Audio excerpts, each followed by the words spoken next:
മർക്കോസ് സുവിശേഷം 8-ാം അധ്യായം അതിൻ്റെ 34 മുതൽ വായിച്ചു കേട്ട ഭാഗത്തു നിന്ന് വളരെ പ്രധാനപ്പെട്ട ഒരു മർമ്മം നമ്മളിത് ഗ്രഹിക്കുകയാണ്. അത്രയ്ക്ക് സുഖം തോന്നാത്തതും എന്നാൽ വളരെ പ്രധാനപ്പെട്ടതുമായ ഒരു ഭാഗമാണ്. പിന്നെ അവൻ പുരുഷാരത്തെയും തൻ്റെ ശിഷ്യന്മാരെയും അരികെ വിളിച്ച് അവരോട് പറഞ്ഞത്, ഒരുവൻ എന്നെ അനുഗമിപ്പാൻ ഇച്ഛിച്ചാൽ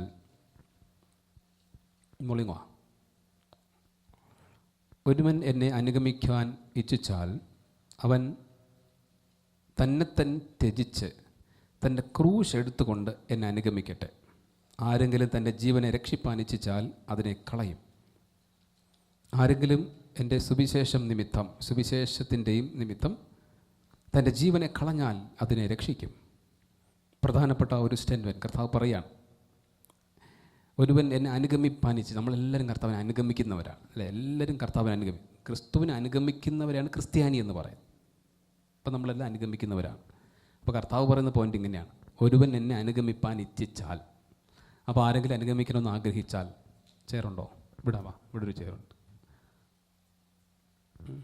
വേറെ ഉണ്ടോ അതിനിടയിൽ? ഇവിടെ ഇങ്ങടെ പുള്ളിനകത്ത് യെസ് വാ സഹോദരൻ നീങ്ങ വന്നിരുന്നു. അവളെ കയറിക്കോ. ഓക്കെ. ഒരുവൻ എന്നെ അനുഗമിക്കാൻ ഇച്ഛിച്ചാൽ, അപ്പം അനുഗമിക്കുന്നവരോട് സംസാരിക്കുകയാണ്. ആരാണോ കർത്താവിനെ അനുഗമിക്കുന്നത് അവരോട് ഇപ്പം നിങ്ങളെല്ലാവരും, ഞാൻ ഉൾപ്പെടെ നമ്മളെല്ലാം കർത്താവിനെ അനുഗമിക്കുന്നവരാണ്. അതുകൊണ്ടാണ് നമ്മൾ ഈ രാത്രി ഇവിടെ ഒരുമിച്ച് കൂടിയത് അല്ലേ?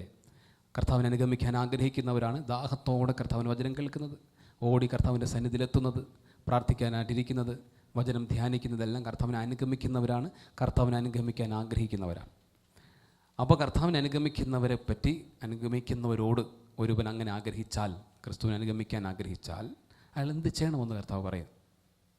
അവൻ തന്നെ ത്യജിച്ച് തൻ്റെ ക്രൂശ് എടുത്തുകൊണ്ട് എന്നെ അനുഗമിക്കട്ടെ. അനുഗമിക്കാൻ ഇച്ഛിക്കുന്നവർ ക്രിസ്തുവിനെ അനുഗമിക്കുകയാണോ എല്ലാവരും ചെയ്യുക? അതോ ക്രിസ്തുവിനെ അനുഗമിക്കാതെ ക്രിസ്തുവിൽ നിന്ന് എന്തെങ്കിലും വാങ്ങുകയാണോ ചെയ്യുന്നത്? 2 കാറ്റഗറീസ് ഉണ്ട്. ചിലർ ക്രിസ്തുവിനെ അനുഗമിക്കുന്നവരാണ്, ചിലർ ക്രിസ്തുവിൽ നിന്ന് ചിലത് അനുഗമിക്കുന്നൊന്നുമില്ല, വാങ്ങുന്നവരാണ്. മനസ്സിലായോ? കർത്താവ് യഥാർത്ഥ ശിഷ്യന്മാരെന്ന് പറഞ്ഞ് വിളിച്ചിരിക്കുന്നവരോട് പറയുന്നത് എന്നെ അനുഗമിക്കൂ എന്നാണ്. മനസ്സിലായോ? എന്നെ അനുഗമിക്കുന്നു, എൻ്റെ പിന്നാലെ വരുമെന്നാണ്, കർത്താവിൻ്റെ പാതയിൽ നടക്കുമെന്നാണ് കർത്താവ്. അതാണ് ക്രിസ്ത്യാനി യഥാർത്ഥത്തിൽ. അപ്പോൾ നമ്മൾ മനസ്സിലാക്കണം, ഒരു കാറ്റഗറി എങ്ങനെയാണ് കർത്താവിൽ നിന്ന് വാങ്ങാൻ നടക്കുന്നവരാണ്, എന്നാൽ യഥാർത്ഥത്തിൽ കർത്താവ് പറയുന്നത് എന്നെ പിൻഗമിക്കൂ എന്നാണ്. അപ്പോൾ ഇവിടെ പറയുന്നത് അനുഗമിക്കുന്നവരോടുള്ള വചനമാണ്. ഒരുവൻ എന്നെ അനുഗമിക്കാൻ ഇച്ഛിച്ചാൽ. അപ്പോൾ ഇങ്ങനെ പറയുമ്പോൾ കുറേ പേര് കളഞ്ഞിട്ട് പോകും. അതാണ് ഇവിടുത്തെ പ്രശ്നം. മനസ്സിലായോ? അനുഗമിക്കാൻ ഇച്ഛിച്ചാൽ എങ്ങനെ ആകണമെന്ന് കർത്താവ് സ്പഷ്ടമായിട്ട് പറയുന്നു. അപ്പോൾ ഈ വാങ്ങാൻ വന്നവരെല്ലാവരും പോകും. തരണമെങ്കിൽ വല്ല വാങ്ങിക്കൊണ്ട് പോവാം, അനുഗമിക്കുന്ന ആരിച്ചിട്ട് പാടാണെന്ന് ഒടുവിൽ ഡിസൈഡ് ചെയ്യേണ്ടി വരുന്നൊരവസ്ഥ. അതാണ് യഥാർത്ഥ ക്രിസ്ത്യാനി. അനുഗമിക്കുന്നവരാണോ? അപ്പോൾ ഇത് തിരിച്ചറിവാണ്. ഈ തിരിച്ചറിവാണ് നമുക്ക് ഈ രാത്രി ദൈവം തരേണ്ടത്. അനുഗമിക്കുന്നവരെങ്ങനെയാണ്, ക്രിസ്തുവിനെ അനുഗമിക്കുന്നവരെങ്ങനെയാണ്. അപ്പോൾ ഇവിടെ പറയുന്നു, ഒരുവൻ എന്നെ അനുഗമിക്കാൻ ഇച്ഛിച്ചാൽ 2 കാര്യങ്ങൾ അതിനകത്ത് എടുത്തു പറയുന്നു. 1, തന്നെ നിഷേധിക്കണം. 2, തൻ്റെ ക്രൂശ് എടുത്തുകൊണ്ട് എന്നെ അനുഗമിക്കട്ടെ. അപ്പോൾ 2 കാര്യങ്ങൾ. 1, കുരിശെടുക്കണം. ആരുടെ? നമ്മുടെ കുരിശെടുത്തുകൊണ്ട് അനുഗമിക്കണം. 2, നമ്മളെ തന്നെ നിഷേധിക്കണം. 2 കാര്യങ്ങൾ. ഇത് രണ്ടുമാണ് സത്യത്തിൽ പ്രയാസമുള്ളത്. ഓക്കെ, ഈ 2മാണ് പ്രയാസം. സത്യത്തിൽ നമ്മൾ ഒരു വശത്തുള്ള ആൾക്കാർ യേശുവിൻ്റെ അടുക്കൽ പോകണം എന്തിനെന്നറിയാമോ? കുരിശ് മാറ്റിത്തരണം. കുരിശ് മാറ്റിത്തരണം. പിന്നെ നഷ്ടപ്പെട്ടത് തിരിച്ചു തരണം. കർത്താവ് പറയണമെന്നറിയാമോ? കുരിശ് എടുക്കൂ, നഷ്ടപ്പെടുത്തു. ഓപ്പോസിറ്റായി സംഭവം. മനസ്സിലായോ? നമ്മളങ്ങനെയല്ലേ? കുരിശ് മാറ്റണേ. അപ്പം ഇതിന് വിരുദ്ധമായി 2, തരണേ. കർത്താവ് പറയും നിഷേധിക്കൂ. ഇതെങ്ങനെ ശരിയാവും? അപ്പോൾ എവിടെയാണ് ക്രിസ്ത്യാനിറ്റി? എന്താണ് ക്രിസ്തീയത? അപ്പോൾ മനസ്സിലായോ? അപ്പോൾ നമുക്ക് തന്നെ പോകാൻ തോന്നിക്കാം. പോണതാണ് നല്ലത് ഇത് കേൾക്കുന്നതിനേക്കാളും. എല്ലാം കിട്ടുമെന്ന് വിചാരിച്ചിട്ടാണ് നമ്മൾ ദൈവസന്നിധിയിൽ പോകുന്നത്. കർത്താവ് പറയുന്നത് നിഷേധിക്കാനാണ്. വളരെ സീരിയസ് ആയ ഒരു മർമ്മമാണ് നമ്മൾ മനസ്സിലാക്കേണ്ടത്. 2 കാര്യങ്ങൾ. 1, കുരിശെടുക്കണം. കർത്താവിനെ അനുഗമിക്കാൻ ആഗ്രഹിക്കുന്നവൻ കുരിശെടുക്കണം. കുരിശ് എന്ന് പറയുന്നത് ഭയങ്കര വേദനയാണ്. ഓക്കെ, പെയിൻഫുള്ളാണ്, ഭാരമാണ് കുരിശെന്ന് പറയുന്നത്. ഇത് നിരന്തരമാണ് ഈ സംഭവം. ഓരോ ദിവസവും കുരിശെന്ന് പറഞ്ഞൊരു പണിഷ്മെൻ്റാണ്, ഒരു ശിക്ഷാരീതിയാണ്, വേദനിപ്പിക്കുന്ന അനുഭവമാണ്. കർത്താവ് പറയുന്നു തൻ്റെ കുരിശെടുത്തുകൊണ്ട് എന്നെ അനുഗമിക്കട്ടെ എന്നാണ്. ഒരു എന്നെ അനുഗമിക്കാൻ ഇച്ഛിച്ചാൽ അവൻ്റെ കുരിശ്. ഇപ്പം ഞാൻ യേശുവിനെ അനുഗമിക്കാൻ ഇച്ഛിച്ചാൽ എൻ്റെ കുരിശെടുത്തുകൊണ്ട് ഞാൻ യേശുവിനെ അനുഗമിക്കണം. ഞാൻ യേശുവിൻ്റെ സുവിശേഷം പറയാനിറങ്ങിയാൽ എൻ്റെ കുരിശെടുത്തുകൊണ്ട് സുവിശേഷം പറയാനിറങ്ങണം. മനസ്സിലായി? എൻ്റെ കുരിശെടുത്തുകൊണ്ട്. അപ്പോൾ നമ്മുടെ പ്രശ്നമെന്ന് വെച്ച് കഴിഞ്ഞാൽ, ഒരു വശത്ത് പലരും പറയും ഈ കുരിശ് മാറട്ടെ, ഈ ഭാരം മാറട്ടെ, മാറിയിട്ട് ഞാൻ കർത്താവിൻ്റെ വേല ചെയ്യാം. ഇതിനകത്ത് ശുശ്രൂഷയുമായി റിലേറ്റഡ് ആണ് കേട്ടോ ഈ ഭാഗം. എല്ലാ ശിഷ്യന്മാരും കർത്താവിൻ്റെ വേല ചെയ്യുന്നവരാണ്, കർത്താവിനെ പറ്റി സാക്ഷിക്കേണ്ടവർ. നിങ്ങളും ഞാനും എല്ലാം കർത്താവിൻ്റെ സാക്ഷ്യം പറയേണ്ടവരാണ്. അപ്പോൾ കർത്താവ് പറയുന്നു കുരിശെടുത്തോണ്ട്, നിൻ്റെ കുരിശ് എടുത്തുകൊണ്ട് എന്നെ അനുഗമിക്കാൻ പറ്റുമോ? ഇതാണ് നമ്മുടെ മുമ്പിലുള്ള ചോദ്യം. നിങ്ങൾ കർത്താവിൻ്റെ സന്നിധിയിൽ വരുമ്പോൾ, കർത്താവിൻ്റെ മക്കളായിട്ട് മാറിക്കഴിഞ്ഞാൽ പിന്നെ നമ്മൾ ക്രിസ്തുവിനെ അനുഗമിക്കുന്നവരാണ്. ക്രിസ്തുവിനെ അനുഗമിക്കുന്നവരെന്ന് പറഞ്ഞാൽ ക്രിസ്തുവിൻ്റെ പാതയിലൂടെ നടക്കുന്നവരാണ്. ക്രിസ്തുവിൻ്റെ പാതയിലൂടെ നടക്കുക എന്ന് പറഞ്ഞാൽ കർത്താവ് എന്ത് പറയുന്നു അനുസരിക്കുന്നവരാണ്. അതിലേറ്റവും പ്രധാനപ്പെട്ട ഒരു കാര്യം യേശുവിനെ അംഗീകരിക്കുകയും ക്രിസ്തുവിനെ സാക്ഷിക്കുകയും ചെയ്യുക എന്നുള്ളതാണ്. കർത്താവ് നല്ലവനാണ്, വിശ്വസ്തനാണ്, നിത്യജീവൻ തരുന്നവൻ, ഇതിങ്ങനെ പറയുക എന്നുള്ളതാണ്. അപ്പോഴാണ് നമ്മുടെ ചോദ്യം, എൻ്റെ ജീവിതത്തിൽ ആകെ ഭാരമാണ്, എൻ്റെ ജീവിതത്തിൽ കഷ്ടതയാണ്, എൻ്റെ ജീവിതത്തിൽ ശോധനയാണ്, എൻ്റെ ജീവിതത്തിൽ കടഭാരമാണ്, എൻ്റെ ജീവിതത്തിൽ മക്കൾ പ്രതിസന്ധിയാണ്, ഭർത്താവ് പ്രശ്നമാണ്, ഭാര്യ പ്രശ്നമാണ്, കുടുംബജീവിതം പ്രശ്നമാണ്, അവിടെ ഇവിടെ എല്ലാം പ്രശ്നങ്ങളാണ്. അപ്പോൾ കർത്താവ് പറയുന്നു എന്നെ അനുഗമിക്കൂ, ആ കുരിശ് എടുത്തുകൊണ്ട് എന്നെ അനുഗമിക്കൂ, ആ വേദന വച്ചുകൊണ്ട് എൻ്റെ പിന്നാലെ വരും. ഇപ്പോൾ നമുക്ക് പറയുന്നു ആ വേദന വെച്ചുകൊണ്ട് വരാൻ പറ്റത്തില്ല, വലിയ പാടാണ്. അപ്പോൾ നമ്മളിങ്ങനെ ഒരു ഉളുക്ക് വന്നിട്ട് നടുവിനൊക്കെ ഉളുക്ക് നടക്കുമ്പോൾ മുടന്തി നടക്കും പോലെ സ്തോത്രം സ്തോത്രം സ്തോത്രം ഇങ്ങനെ ഭാരപ്പെട്ട് നിരാശപ്പെട്ട് ആ ക്രോസ് തോളിൽ വച്ചിട്ട് ഒരു പെയിൻ ഇങ്ങനെ താങ്ങിക്കൊണ്ട് കർത്താവെ സ്തോത്രം എന്ന് പറഞ്ഞ് കർത്താവിനെ സാക്ഷിക്കുന്ന ഒരു പവറുണ്ട്. ഇതാണ് ക്രിസ്തു ഉദ്ദേശിക്കുന്നത്. അല്ലാതെ ഈ ക്രോസ് മാറ്റി തന്നിട്ട് ക്രിസ്തുവിൻ്റെ പിന്നാലെ പോകുക എന്നുള്ളൊരു പരിപാടിയേ അല്ല.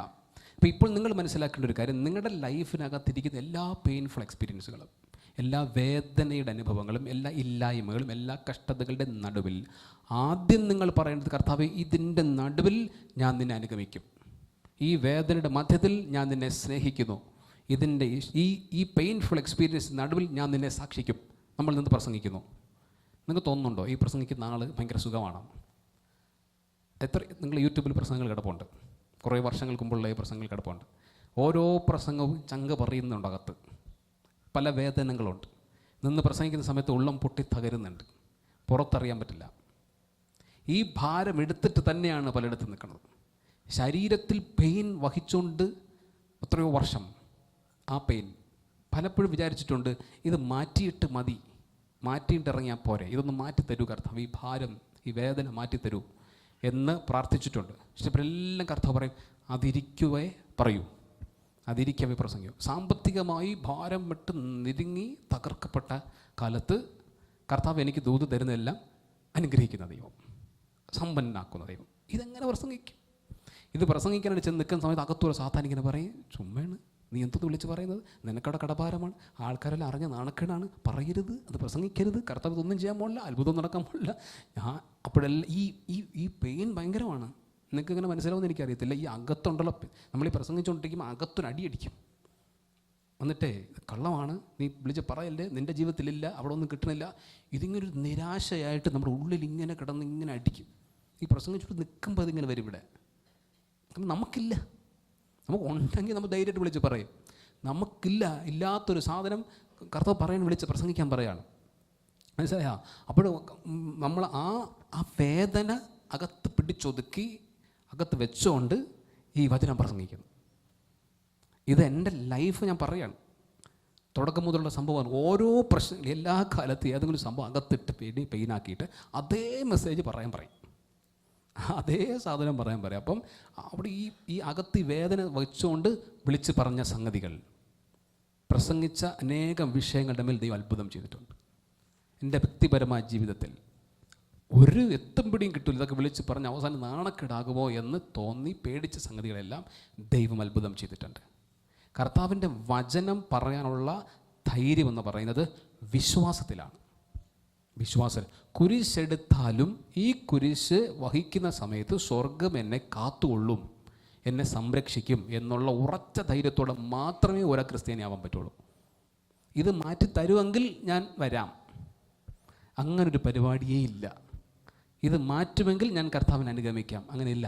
ചില ആൾക്കാർ ചില അത്ഭുതങ്ങൾ കണ്ടിട്ട് യേശുവിൻ്റെ അടുക്കലേക്ക് വരും, അല്ലേ? ഒരു അത്ഭുതം കണ്ടു, ഒരു സൗഖ്യം കിട്ടി, യേശുവിനെ വിശ്വസിക്കുക, യേശുവിലേക്ക് വരും. നിങ്ങൾക്ക് തോന്നുന്നുണ്ടോ ഈ വ്യക്തിയുടെ ജീവിതം മുഴുവൻ സുഖമായിരിക്കുമെന്ന്? അവർക്ക് അങ്ങനെ ആവാൻ പറ്റും. ഇവർ വിശ്വാസത്തിലേക്ക് വന്ന് 1 വർഷം 2 വർഷം 3 വർഷം അങ്ങോട്ട് കഴിയണതും അടുത്ത പ്രശ്നം വരും. അപ്പോഴെന്ത് ചെയ്യും? എടാ, ഇതെന്തോന്ന ദൈവം, അന്ന് അത്ഭുതം ചെയ്ത ദൈവം ഇപ്പം ചെയ്യുന്നില്ല. കുരിശ് ഉണ്ടാവും. ഈ കുരിശ് ഇരിക്കവേ കർത്താവിനെ പിടിക്കാൻ പറ്റുന്നില്ല എങ്കിൽ അയാൾ പുറത്ത് പോവും, നിൽക്കാൻ പറ്റത്തില്ല നമുക്ക്. അവിടെയാണ് ശരിക്കും പരിശുദ്ധാത്മാവിന് നമുക്ക് ആവശ്യമെന്ന് പറയുന്നത്. ഫിലിപ്പോസ് ശമര്യയിൽ പ്രസംഗിച്ച് കഴിഞ്ഞതിന് ശേഷം അവിടെ ഒരുപാട് അത്ഭുതങ്ങൾ നടന്നു. രോഗികൾ സൗഖ്യമായി, ഭൂതങ്ങൾ പുറത്തായി, പക്ഷപാതക്കാർ സൗഖ്യം പ്രാപിച്ചു, മുടന്തന്മാർ നടന്നു, ഭയങ്കര അത്ഭുതങ്ങൾ നടന്നൊരു സ്ഥലം. പക്ഷേ ഇത് കഴിഞ്ഞ സമയത്ത് ആൾക്കാർ മാനസാന്തരപ്പെടുന്നു, സ്നാനപ്പെടുന്നു. അത് കഴിയുമ്പോൾ ജെറുസലേമിലുള്ള അപ്പോസ്തലന്മാർ ഇതിനെപ്പറ്റി അറിയുന്നു. അവിടെ ഭയങ്കര മാനസാന്തരവും അത്ഭുതങ്ങളൊക്കെ നടന്നു, ആൾക്കാരൊക്കെ ഒരുപാട് മാനസാന്തരപ്പെട്ടിരിക്കുകയാണെന്ന് ജെറുസലേമിലെ അപ്പോസ്തലന്മാർ മനസ്സിലാവും. ഇവിടെ ഫിലിപ്പോസ് സൂപ്പർ ശുശ്രൂഷയാണ്. അപ്പോൾ ജെറുസലേമിൽ ഇരിക്കുന്ന പത്രോസിനെയും യോഹന്നാനെയും അവരുടെ അടുക്കൽ അയച്ചു. അങ്ങനെ എഴുതിയിരിക്കുന്നത് എന്തിന്? അവിടെ ഇങ്ങനെ എഴുതിയിരിക്കുന്നത്, അവർ പരിശുദ്ധാത്മാവിനെ പ്രാപിച്ചിട്ടില്ല. അവർ വിശ്വസിച്ചു, സ്നാനപ്പെട്ടു, എങ്കിലും അവർക്ക് പരിശുദ്ധാത്മാവിനെ കിട്ടേണ്ടതിന് ഈ അപ്പോസ്തലന്മാർ ചെന്ന് കൈവച്ചു. എന്ത് ഫിലിപ്പോസ് കൈവച്ചാൽ പോരെ? ഫിലിപ്പോസ് പ്രാർത്ഥിപ്പിച്ചപ്പോൾ അത്ഭുതങ്ങൾ നടന്നല്ലോ, രോഗികൾ സൗഖ്യമായല്ലോ, വിശ്വസിച്ചല്ലോ, സ്നാനപ്പെട്ടല്ലോ. എന്നാൽ പിന്നെ ഇത് പോരെ നമുക്ക്? നിങ്ങൾ ശ്രദ്ധിച്ച് മനസ്സിലാക്കണം കേട്ടോ. ആ അത്ഭുതം കൊണ്ട് ഇവർ നിൽക്കില്ല എന്ന് ഉറപ്പാണ്. എത്ര ദിവസം ഈ അത്ഭുതം നിങ്ങൾ നിർത്തും? ഇന്ന് നിങ്ങളുടെ ലൈഫിൽ ഒരു അത്ഭുതം നടന്നാൽ നിങ്ങൾ 1 മാസമോ 2 മാസം കഴിയുമ്പോൾ ഇത് ചൂന്ന് പോവില്ലേ? ആ ഒരു എഫക്റ്റ് നിങ്ങൾ കാണുമോ? പിന്നെ കാണില്ല.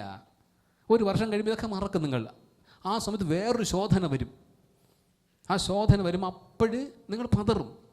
ആരെങ്കിലും വന്ന് നിങ്ങൾ വരട്ടും, ക്രിസ്ത്യാനിയാടാ എന്ന് ചോദിക്കുന്ന സമയത്ത് നിങ്ങൾ പതറിപ്പോവും. അന്ന് അത്ഭുതം കണ്ടൊന്നും ഓർക്കത്തില്ല. മനസ്സിലായോ? അതുകൊണ്ട് ഇവിടെ നോക്ക്, ഇതാണ് ശരിക്കും സഭ. എങ്ങനെയാണ് ഈ ആൾക്കാർ മാനസാന്തരപ്പെടുന്നത്? എന്തെങ്കിലും അത്ഭുതങ്ങൾ കണ്ടിട്ടൊക്കെ ആയിരിക്കും. ഇപ്പോൾ മാനസാന്തരയുടെ സഭയിൽ കയറി എന്ന് പറഞ്ഞുകൊണ്ട് അവർ നിലനിൽക്കില്ല. നമ്മൾ പാരമ്പര്യ ക്രിസ്ത്യാനിയാണോ ഇരിക്കുന്നത്?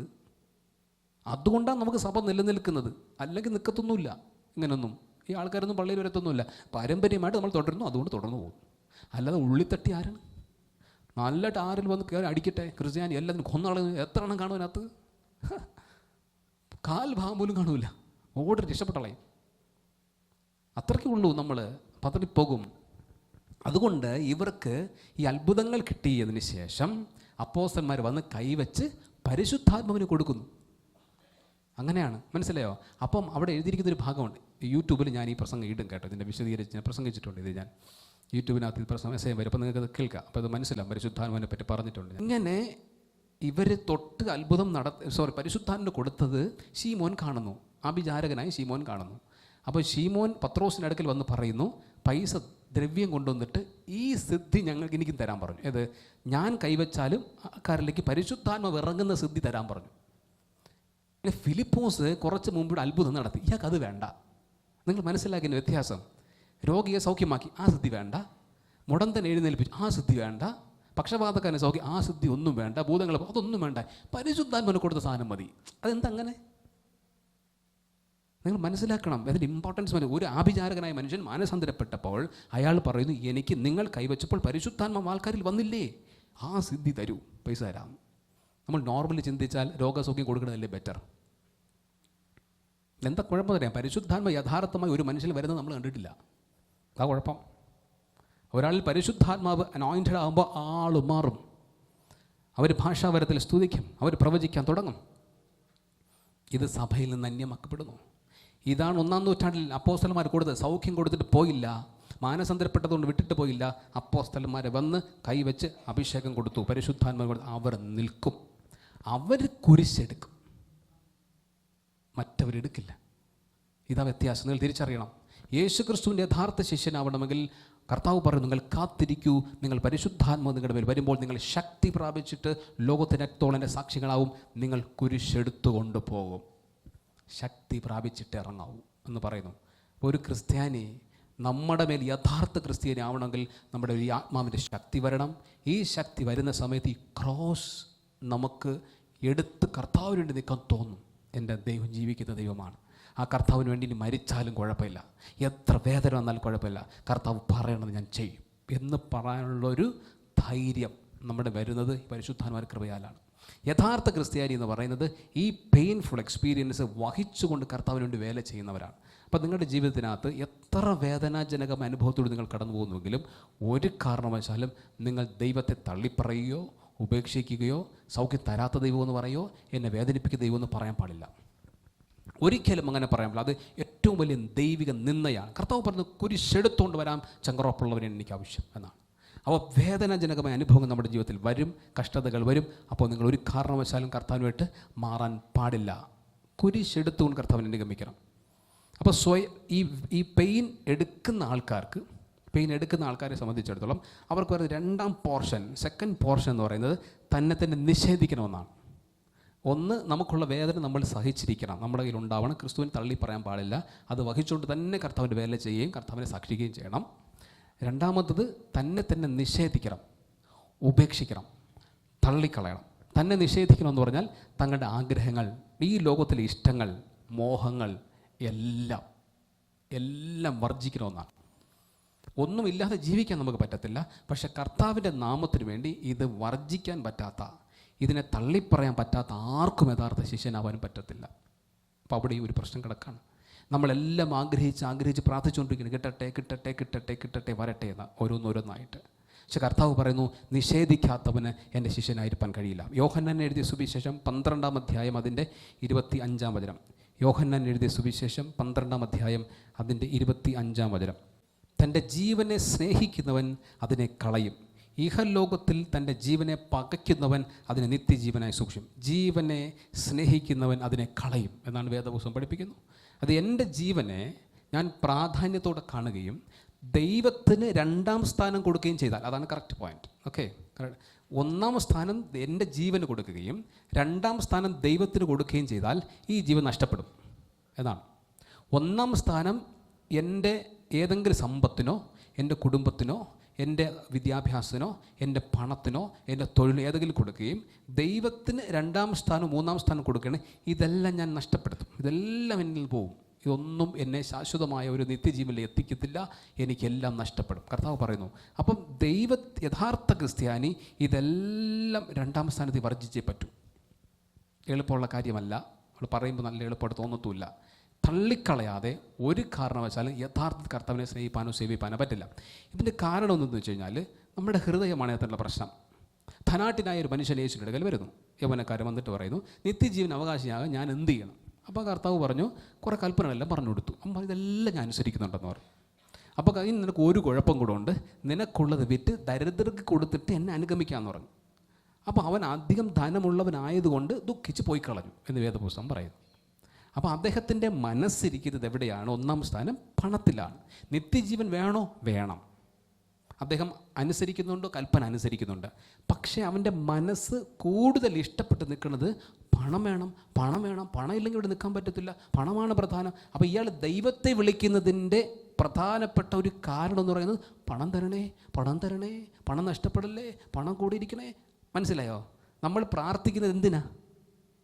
പണം കിട്ടണേ, ആരോഗ്യം കിട്ടണേ, സൗഖ്യം കിട്ടണേ, മക്കൾ നന്നായിരിക്കണേ, കുടുംബം നന്നായിരിക്കണേ. ഇതിനാണ് നമ്മുടെ പ്രാർത്ഥന നിൽക്കുന്നത്. അപ്പോൾ കർത്താവ് ഇവിടെയാണ് നോക്കുന്നത്. ഹൃദയത്തിൽ നോക്കുന്ന സമയത്ത് നീ എന്തിനാണ് എൻ്റെ അടുക്കൽ വന്നത്? അപ്പോൾ നമ്മളെല്ലാവരും കർത്താവിൻ്റെ അടുക്കൽ, കൂടുതൽ പേരും കർത്താവിൻ്റെ അടുക്കൽ ചെല്ലുന്നതെല്ലാം ഇതുപോലെ എന്തോ കിട്ടാനാണ്. അപ്പോൾ കർത്താവ് നിങ്ങളുടെ അടുത്ത് പറയും, മക്കളെ നിഷേധിച്ചിട്ട് വാ. നമ്മൾ മക്കൾക്ക് വേണ്ടിയാണ് പ്രാർത്ഥിച്ചുകൊണ്ടിരിക്കുന്നത്, പിള്ളേരെ അനുഗ്രഹിക്കണേ. അപ്പോൾ കർത്താവ് പറയും, മക്കളെ നിഷേധിച്ചിട്ട് വരും. അപ്പോൾ നമ്മൾ പണത്തിന് വേണ്ടി ചോദിച്ചുകൊണ്ടിരിക്കുന്നത്, കർത്താവ് പറയും, ഈ പണം ഉപേക്ഷിച്ചിട്ട് വരൂ. എങ്ങനെ ശരിയാവും? നമ്മളെ ജോലിക്ക് വേണ്ടിയിട്ട് പ്രാർത്ഥിച്ചുകൊണ്ടിരിക്കുന്നു, നല്ല ജോലി തരണേ. അപ്പോൾ കർത്താവിന് ജോലി കളഞ്ഞിട്ട് നീ എൻ്റെ പിന്നാലെ വാ, ജോലി തരില്ല. അപ്പോൾ നമുക്കാകെ സങ്കടമാവും. എന്താണോ സത്യത്തിൽ നിങ്ങൾ ആഗ്രഹിക്കുന്നത് കർത്താവ് പറയും, അത് ഞാൻ കളയാൻ പറയും. സിമ്പിളാണ്, മനസ്സിലായോ? എന്താണോ നിങ്ങൾ ആഗ്രഹിച്ച് പ്രാർത്ഥിക്കുന്ന സാധനം അതിനെ കളയൂ എന്ന് കർത്താവ് പറയും. അങ്ങനെ നിങ്ങൾ കളയാൻ പറ്റുമോ? നിഷേധിക്കാൻ പറ്റുമോ? അങ്ങനെ നിഷേധിക്കാൻ പറ്റാത്തടത്തോളം കാലം നിങ്ങളുടെ ഹൃദയം കംപ്ലീറ്റ് കർത്താവിന് കൊടുക്കാൻ പറ്റില്ല, ഒരിക്കലും പറ്റില്ല. ഹൃദയത്തിനകത്ത് എന്താണോ ഹൈലൈറ്റ് ചെയ്ത് നിൽക്കുന്നത് അതാണ് നിങ്ങളുടെ പ്രാർത്ഥന. എന്താണ് ഹൃദയത്തിൽ കൂടുതൽ, എന്താണ് ടോപ്പിൽ നിൽക്കുന്നത്, അതായിരിക്കും നിങ്ങളുടെ ആഗ്രഹവും, നിങ്ങളുടെ ഒന്നാം സ്ഥാനവും അതിനായിരിക്കും. ഒരു സംശയവും വേണ്ട. അതുകൊണ്ടാണ് കർത്താവ് നിഷേധിക്കാൻ പറഞ്ഞത്. നമുക്ക് ഫിലിപ്പിയർക്ക് ലേഖനം ലൂക്കോസ് എഴുതിയ സുവിശേഷം 14 അധ്യായം 26 വചനം. ലൂക്കോസ് എഴുതിയ സുവിശേഷം 14 അധ്യായം 26 വചനം. എൻ്റെ അടുക്കൽ വരികയും അപ്പനെയും അമ്മയെയും ഭാര്യയെയും മക്കളെയും സഹോദരന്മാരെയും സഹോദരികളെയും സ്വന്തം ജീവനെയും കൂടെ പകയ്ക്കാതിരിക്കുകയും ചെയ്യുന്നവർ എൻ്റെ ശിഷ്യനായിരിക്കാൻ കഴിയില്ല. ഭയങ്കര ഒരു സ്റ്റേറ്റ്മെൻറ്റാണ്, വല്ലാത്തൊരു സ്റ്റേറ്റ്മെൻറ്റ്. കാരണം നമ്മൾ ഇവർക്കൊക്കെ വേണ്ടിയാണ് പ്രാർത്ഥിച്ചുകൊണ്ടിരിക്കുന്നത് അല്ലേ? ഈ വ്യക്തികൾക്ക് വേണ്ടി അല്ലേ നമ്മൾ ഏറ്റവും കൂടുതൽ സമയം പ്രാർത്ഥിക്കുന്നത്? കർത്താവ് തന്ന കുടുംബം, കർത്താവ് തന്ന ഭാര്യ, കർത്താവ് തന്ന ഭർത്താവ്, കർത്താവ് തന്ന മക്കൾ, കർത്താവ് ഇവരെല്ലാം അനുഗ്രഹിക്കണേ, തരണേ തരണേ തരണേ. കർത്താവ് പറയുന്നു, എൻ്റെ അടുക്കൽ വരികയും അപ്പനെയും അമ്മയെയും ഭാര്യയെയും മക്കളെയും സഹോദരങ്ങളെയും സഹോദരികളെയും സ്വന്തം ജീവനെയും കൂടി പകയ്ക്കാതിരിക്കുന്നവൻ. ആ വാക്കെടുത്ത് നോക്കാം. പകയ്ക്കുക എന്നാണ്, തള്ളുക എന്നാണ്, മാറ്റി നിർത്തുക എന്നാണ്. അങ്ങനെ പറ്റൂല എങ്കിൽ, അങ്ങനെ ശിഷ്യനാകാൻ കഴിയില്ല. അപ്പം എന്ത് ചെയ്യും? നമ്മൾ? എങ്ങനെ പകയ്ക്കും ഇവരെയൊക്കെ, വേണ്ടപ്പെട്ട ആൾക്കാരെയൊക്കെ? കർത്താവ് പറയുന്നു, പകയ്ക്കുന്നില്ല എങ്കിൽ എൻ്റെ ശിഷ്യനാകാൻ പറ്റില്ല. എന്തുകൊണ്ട് പകയ്ക്കുന്നു എന്നപ്പോൾ പകയ്ക്കുക എന്ന് പറഞ്ഞ വാക്ക് പറഞ്ഞു. ഇൻറ്റിമസിയാണ് പ്രശ്നം. നമ്മുടെ ഇൻറ്റിമേറ്റ് റിലേഷൻ ചേർത്ത് പിടിച്ചിരിക്കുന്നു, നെഞ്ചോട് ചേർത്ത് വെച്ചിരിക്കുന്നു, ഹൃദയത്തിലെടുത്തിരിക്കുന്നു. ഈ പകയ്ക്കുക എന്ന് പറഞ്ഞാൽ ഹൃദയത്തിലെടുത്ത് ചേർത്ത് പിടിച്ച സാധനം റോങ് ആയിപ്പോയി. നിങ്ങൾ അകത്തെടുത്ത് ചേർത്തത് തെറ്റിപ്പോയി. കാരണം അകത്ത് ചേർക്കത് കർത്താവ് വ്യക്തമായിട്ട് പറഞ്ഞ പൂർണ്ണ ഹൃദയത്തോടെ കർത്താവിനെ സ്നേഹിക്കൂ, സേവിപ്പിൻ. മനസ്സിലായോ? കംപ്ലീറ്റ് ഹാർട്ട് ദൈവത്തിനാണ്. പിന്നെ എങ്ങനെ നീ അപ്പന് കൊടുക്കും? എന്നെ കർത്താവ് പഠിപ്പിച്ച ഒരു സംഗതിയാണിത്. നിങ്ങളുടെ ഹൃദയത്തിനകത്ത് പല അറകളാണ്. ഇതെനിക്ക് പറഞ്ഞതാണ്, എളുപ്പത്തിൽ പറഞ്ഞതായിരിക്കും. ഇങ്ങനെ അറ ഉണ്ടോയെന്ന് എനിക്കറിയില്ല, സ്പിരിച്വലി ചിലപ്പോൾ കാണുമായിരിക്കാം. എനിക്ക് പഠിപ്പിച്ചൊരു കാര്യം പറഞ്ഞുതരാൻ. ഇങ്ങനെ പല അറകൾ ഹൃദയത്തിനകത്ത്, പാത്രങ്ങൾ. ഈ ഓരോ പാത്രത്തിനകത്തും ഓരോ വ്യക്തികൾ. ഒരു പാത്രത്തിൽ അമ്മ, ഒരു പാത്രത്തിൽ അപ്പൻ, ഒരു പാത്രത്തിൽ മകൻ, ഒരു പാത്രത്തിൽ മകൾ, ഒരു പാത്രത്തിൽ പണം, ഒരു പാത്രത്തിൽ ജോലി, ഒരു പാത്രത്തിൽ വീട്, ഒരു പാത്രത്തിൽ വാഹനം. ഞാനിങ്ങനെ എഴുതി 19 ഇങ്ങനെ എഴുതി വെച്ച് ഞാൻ എഴുതി. എന്നുവെച്ചാൽ ഒരു സർക്കിൾ ഞാൻ വരച്ച് പഠിക്കുകയാണ്. എന്നിട്ട് ഇങ്ങനെ ഓരോ പാത്രം വരച്ച് 19 പാത്രം കൊണ്ടുള്ളൂ ആ വട്ടത്തിനകത്ത്. ഇനിയും വേണമെങ്കിൽ കൊള്ളും. അപ്പോൾ ഈ 19 ഞാൻ 19 എഴുതി. അപ്പോൾ എനിക്ക് മനസ്സിലായി ഇത് എൻ്റെ എന്ന് വെച്ചാൽ എഴുതിയതല്ല, ചുമ്മാ എഴുതുകയാണ് ഞാനിങ്ങനെ എന്തൊക്കെ സാധനങ്ങൾ ഇരിക്കാം. അപ്പോൾ എന്തുമാത്രമാണ് ഓരോ മനുഷ്യൻ്റെ ഉള്ളിലിരിക്കുന്ന സാധനം. ഈ പാത്രങ്ങൾക്കകത്ത് ഇങ്ങനെ ഓരോരുത്തരാണ്.